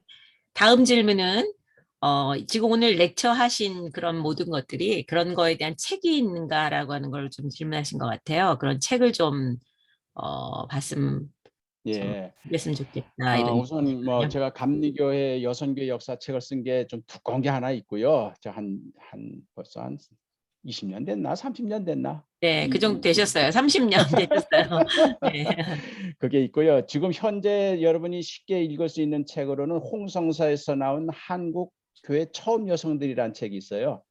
그래서 거기에 이제 초창기, 소위 말하면 여기 김세진이나 전삼덕 부인도 거기 다 들어가는데 한국의 복음을 처음 받아들인 그 1세대 우리 할머니의 이야기를 정리한 게 한국 교회 처음 여성들, 이런 책이 하나 홍성사에서 지금도 판매하고 있으니까 그걸 보시면 좀 도움이 될 것 같아요. 네, 그리고 참고로 저희가 참여하신 분들에게 오늘 교수님께 허락을 받았어요. 그래서 그냥 이 파워포인트 이 자료를 보내드리려고 합니다. 참여하신 분들에게. 그때 참조하시기 바랍니다. 그다음에 다음 질문은 미국 사회에서의 우상은 백인 우월주의가 아닐까요? 이렇게 또 말씀하셨네요. 동의합니다. 네. 동의합니다. 동의합니다. 그래서 여러분들이 거기 있는 거예요. 애굽에서의 우상이 바로였잖아요. 그 바로의 우상을 깨뜨린 게 10가지 재앙이잖아요. 로마에서의 우상이 로마 황제였잖아요. 그걸 깨뜨린 것이 바로 베드로와 바울이었잖아요. 그러니까 그 이방인들이 깨뜨려요. 그거는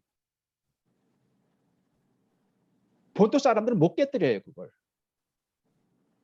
그러니까 여러분들이 그 에스닉 그룹들과 연대해야 되는 거예요. 히스패닉이라든지 블랙이라든지 레틴이라든지. 그렇게 해서 이 백인 우월주의들이 자기들이 주인이라. 원래 그 땅이 인디언 땅들이 지들 땅인가요? 착각을 하는 거죠. 그거 깨뜨려야 되는 거죠. 동의합니다. 네, 감사합니다. 한 분께서 그 손매래 네. 분에 대해서 알고 싶다고 합니다. 어떻게 아마 큰 할머니가 되신다고 그러시나요? 네, 그래요. 집안에. 하여튼 또 네, 네. 한국에서 찾지 못해 다 거기가 있더라고. 네, 다 미국에 있습니다. 네, 그 손매래는 원래 이화학당 교사였어요.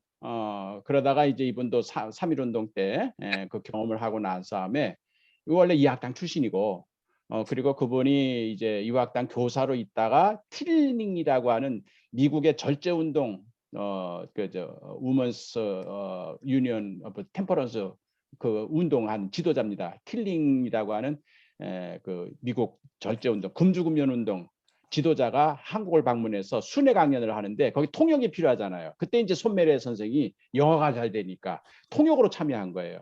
그래서 전국을 일주하면서 틸링 선생과 함께 이제 금주금연 운동 그 강연을 하다가 이분이 이게 조선을 살리는 운동이다. 그래서 손매래 선생이 한국 절제 운동의 총무 조직을 합니다. 그래서 거기에 이제 한국 지금도 존재하죠. 대한기독교 절제회인가요? 여자 절제 네. 그게 있어요. 그걸 초대 총무를 하는 거죠. 그리고 나서 이제 해방 후 이분이 예원 여자 중고등학교 그걸 설립을 하는 거죠. 그래서 이제 예술교육. 그래서 지금 내 예원 여자 중고등학교 그거 설립자로 저는 알고 있습니다. 네, 감사합니다. 아까 말씀하신 그 책은 우리가 채팅방에 그 한국교회 처음 여성들이라는 제목이라는 걸 올려주셨습니다. 참조하시기 바랍니다. 또 질문해 주시기 바랍니다. 아이, 뭐 강요하지 마세요. 네. 아, 네. 어, 제가 질문 하나 드리겠습니다. 예, 교수님. 저희는 그 미국 여선교회 선교사들이 정말 감리교에서 정말 그 자라서 평범하게 살 수 있었던 그런 분들이 그 조선이라고 하는 그 정말 척박한 곳에 가서 많은 희생을 하시고 복음의 씨앗을 뿌려서 거기에서 우리 할머니들과 우리 어머니들이 복음을 받고 자라서 정말 저희 딸들을 교육시키고 그 딸이 또 교육을 시켜서 그 저희들이 그런 교육을 받고 이름도 찾고 뭐 남녀 평등까지는 아니지만 굉장히 많은 지위를 갖는 이런 것까지 올라왔는데 다시 이민을 와서 이제 우리는 미국에 돌아와서 지금 이렇게 감리교회에서 또는 여기 몇 분들은 또 다른 장로교에서도 오신 분들 계세요. 그런데 어쨌든 그 미국 선교사가 뿌린 그 선교의 씨앗들이 자라서 돌아온 선교의 열매라고 생각합니다. 그런 저희들이 선교의 열매로서 이 땅에 살면서 이제 저희도 또 여선교회를 이렇게 조직을 해서 한인 여선교회가 이렇게 전국연합회로 있습니다. 그러면 저희들이 지금 이 땅에 지금 이 21세기에 이곳에서 어떤 사명을 갖고 또 다른 여메레가 되든지 스크랜턴이 되든지 캠벨이 되든지 어떤 사역을 저희들이 하는 것이 어, 교수님 보시기에는 이렇게 해 나갔으면 좋겠다. 그리고 어떤 마음이 됐으면 좋겠다 하는 걸 좀 말씀해 주시면 좋겠습니다. 예, 두 가지만 말씀드릴게요. 하나는 이 우리가 지금 누리고 있는 이 행복, 의 근원이 어디에서부터 비롯되었는지 그걸 좀 잊지 않았으면 좋겠어요. 아마 그래서 이번 학당에서 이런 역사 강좌를 한 것도 우리 여선교회 뿌리가 뭐냐. 그래서 역사의 그 정체성, 뿌리를 알아가는 그 과정에서 이제 이런 강좌가 있는 걸로 알고 있는데요. 그리고 역사를 통해서 오늘 나가 어디서도 비롯되었는지를 아는 거죠. 똑같이 10명의 한센병 환자들이 치료를 받았는데 딱 한 사람만 예수님에게 돌아왔어요. 딱 한 사람만. 그 한 사람만 예수님의 축복을 받았어요. 내 믿음이 너를 구원했다. 그러니까 다른 사람은 육적으로만 구원받았지만 이 돌아온 한 사람은 영적인 구원까지 받은 거죠. 그 돌아온 한 사람이 나는 땡스기빙이라고 봐요. 내가 누리고 있는 이 행복의 근원이 뭔가? 이거 바로 예수님을 만나면서부터 시작되는 거거든요. 그래서 그 예수님의 그분이 있는 곳으로 다시 돌아온 거예요. 이 한 사람만. 다른 9명은 그냥 가버렸어요. 그 사람들은 이제 육적으로만 건강하게 살다가 죽었겠죠. 예수님도 모르고. 근데 그 한 사람은 예수님에게 왔기 때문에 예수님으로부터 내 믿음이 너를 구원했다. 그래서 그 사람부터 그 사람은 예수 사람이 된 거죠. 예수 생명을 살고 예수의 삶을 증언하면서 살게 된 거죠. 마찬가지예요. 저는 그래서 미국에 계신 여러분들이 내가 누리고 있는 이 행복의 근원이 무엇인지 그건 똑같아요. 우리나라에 왔던 선교사님들이나 오늘 살고 있는 우리 너나 이 채팅장에서 만난 우리 모든 사람들이 그 행복의 근원은 똑같아요. 예수 그리스도예요. 그거를 잊지 말자는 거예요. 그걸 잊지 말자. 그리고 그 복음의 씨앗을 가지고 한국 땅을 찾아왔던 개척 선교사들의 나는 여러분들이 사시는 그 동네 주변에 찾아보면은 그분을 파견했던 모교회가 있을 겁니다. 그리고 한국에서 살았던 선교사들에게 후원했던 미국 현직교회 여성교회 회원들의 역사가 있을 겁니다. 사실 한국에 나와서 선교했던 선교사들도 훌륭했지만 그분들에게 매달 한 번씩 선교비를 대주었던 미국 현직교회 여성 선교회 회원들의 기도, 그걸 우리가 거기에 대한 땡스기빙을 할 수 있는 기회가 좀 있었으면 좋겠다. 스크랜턴 부인이 한국에 오게 됐을 때 줬던 걸 라벤더 여성교회 아주 조그만 시골 교회입니다. 거기 어떤 노부인이 일어나가지고 아주 적은 액수에 몇 달러예요. 그거 기부하면서 네. 한국을 선교하자. 근데 거기에 한국 감리교 여선교회 회원들이 가서 생스기빙을 했거든요.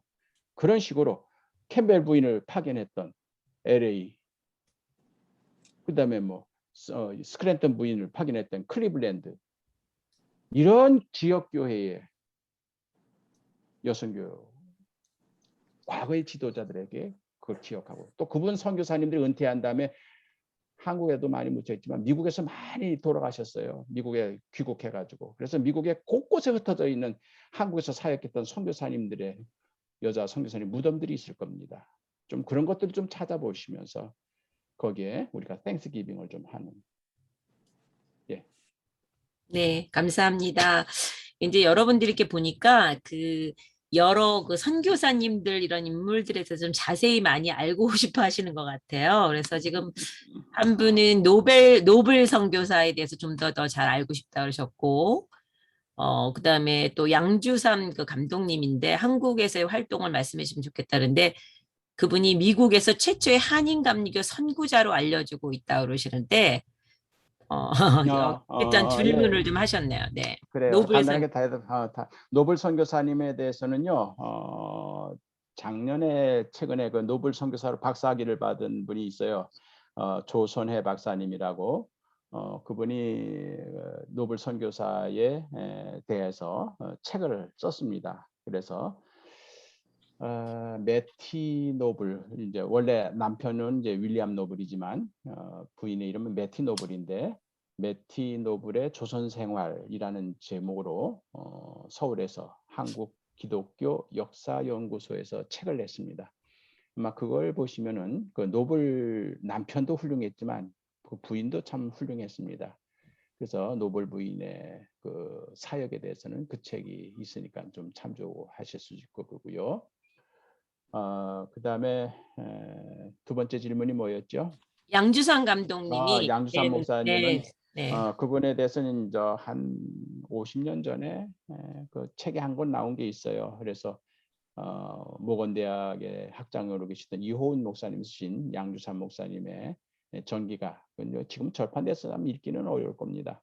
그러나 이제 양주삼 기념교회로 세워진 것이 이제 그 종교교회거든요, 서울. 그래서 서울 종교교회의 역사책에 제가 썼습니다만 그 역사책에 조금 양주삼 목사님의 사역에 대해서 좀 소개했고요. 맞습니다. 그분은 이제 1905년 그 무렵에 미국에 유학을 가셨다가 샌프란시스코, 지금 상황 한인 연합교회죠. 그게 초대 담임자가 됩니다. 전도사 시절에. 그래서 이분이 신학을 공부하기 전에 중국 상해에서 공부하시다가 미국 유학 가셔서 거기서 이제 상황 한인교회를 설립하시고 거기 초대 담임자로 그렇게 해서 이제 하와이에서 미국으로, 본토에서는 이제 상항, LA, 리들리 뭐 이런 데가 이제 초기 선교 그 교회가 설립이 되거든요. 그래서 상항 한인 교회를 설립하셨던 첫 담임자가 양주삼 목사님 맞습니다. 네, 감사합니다. 예, 이제 질문은 더 이상 이제 받지 않고요. 그 매티 노블의 선교 생활이라고 한국 기독교 연구소에서 나왔다고 여기다 올려주셨습니다. 참조하시기 바랍니다. 여러분들 많은 질문이 있으실 텐데 질문이 있다라고 하는 거는 관심이 있는 거기 때문에 여기에는 우리가 공부가 필요한 것 같아요. 여러분들 많은 자료들도 나와 있고 우리 또 이덕주 교수님이 그 유튜브에도 이덕주 이렇게 치시면요 굉장히 많으세요. 강의하신 내용들. 그래서 그런 것도 참조하시고 오늘 저희들의 포커스는 저희 미국의 그 감리교회 많은 여성교 회원들이 선교 기금을 보내서 우리 여선교사들이 한국에 가셔가지고 정말 새로운 길을 내준 그 학당의 역사, 그 삶의 역사, 그 믿음의 역사, 신앙의 역사에게 포커스가 있습니다. 그래서 오늘도 우리가 이런 자랑스러운 신앙의 유산을 받은 선교의 열매들이 미국에 있는 우리들이라고 하는 거를 이렇게 깨닫게 된 것 같습니다. 그래서 앞으로 우리가 무엇을 해야 하는가? 그런데 혼자는 할 수가 없습니다. 사실은. 우리가 바로 이렇게 여선교회 전국연합회를 통해서 우리도 가슴이 뜨겁고 정말 신나고 기쁘고 행복한 그런 복음을 전하는 그런 전도부인과 같은 그런 사역을 하는 여선교회 회원이 되고자 합니다. 그래서 이와 같은 자리도 마련했고 또 거기에 대해서 이렇게 깊은 연구를 해주시고 저희들에게 귀한 말씀을 해주시는 우리 이덕주 교수님께 진심으로 감사를 드립니다. 그리고 언젠가 이 팬데믹이 끝나고 나서 저희들이 전국 지도자 훈련이 있을 때 좀 오셔서 그때는 강의도 듣고 또 만나 뵙고 질문과 응답도 많은 시간을 갖는 그런 시간을 마련해 보도록 하겠습니다. 교수님 너무 감사합니다. 감사합니다. 감사합니다. 네. 감사합니다. 네. 다음 넘겨주세요. 네, 광고 다시 하겠습니다. 오늘 학당에 참석해 주신 분들 너무 감사합니다. 아까 보니까 70분, 강사님 빼시고 70명이 들어오셨어요. 그리고 오늘은 남자분들도 좀 많이 들어오셨습니다. 우리 남자분들 장로님, 권사님들 이렇게 그 어머니와 할머니를 기억하면서 오신 것 같아요. 너무 감사하고요. 또 이제 우리 이 학당이 미국에 우리가 중부, 동부, 서부, 남부에서만 들어오는 것이 아니라 이제 한국에서도 들어오십니다. 한국 시간으로 아침 8시에 시작했는데 우리 스크랜턴 위멘스 리더십 센터의 우리 김혜선 목사님, 그다음에 우리 김윤희 실장님, 그다음에 안성민 박사님 또 이렇게 세 분이 또 저희에게 참여해 주셔서 감사합니다. 그래서 앞으로 저희 학당이 전 세계에 있는 참 여성들이라면 누구나 다 들어올 수 있는 그런 세계화의 물결로 내년에는 좀 나가보려고 합니다. 여러분 널리 많이 알려주시기 바랍니다. 감사합니다. 그리고 저희 학당이 이제 끝나는 것이 아닙니다. 다음 내년 2월에 6회 학당이 있습니다. 여러분들에게 여러분들이 그 등록 용지에 다 인포메이션이 있기 때문에 저희 학당에 대한 이야기가 저 광고로 나가게 하겠습니다. 그리고 오늘 학당을 마친 후에는 뒤풀이가 있습니다. 여러분들께 같이 계시면은 뭐 음식도 좀 대접하고 막 이렇게 하고 싶은데 그거는 못하지만 우리가 함께 모여서 우리 같이 이런 선교의 여러 가지 이야기 그런 시간을 좀 갖도록 하겠습니다. 그리고 마지막으로 저희 한인여성교회 전국연합회가 2년마다 총회가 있습니다.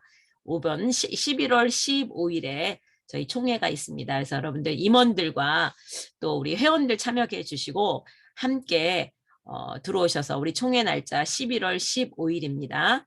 여러분들 기억하시고 참석해 주시면 감사하겠습니다.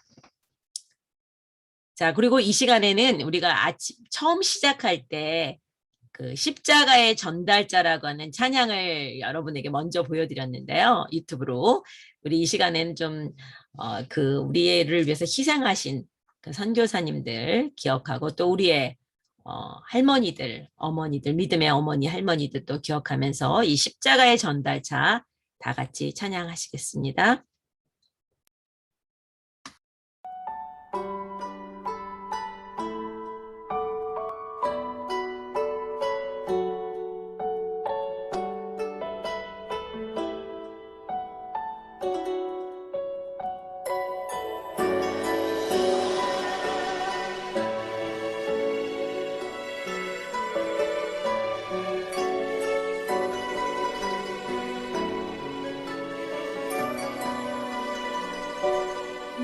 지극히 작은 자 죄인 중에 괴수 무익한 나 부르셔서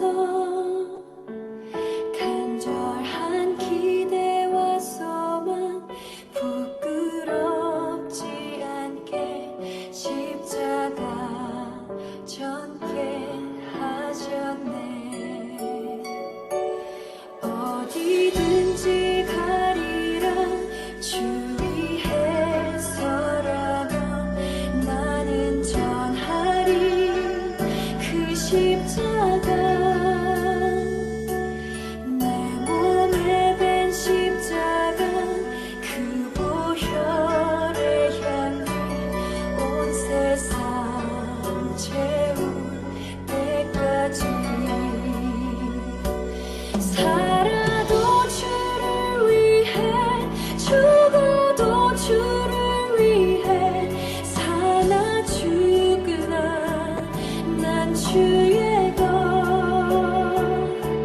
십자가의 능력 십자가의 소망 내 안에 주만 사시는 것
예, 여러분들 그 나가지 마시고요. 디플이 참여 안 하실 분도 계셔서 잠깐만 우리 전체 사진 좀 찍도록 하겠습니다. 여러분들 전체 다 스크린 좀 키셔가지고 얼굴 좀 보여주시고요.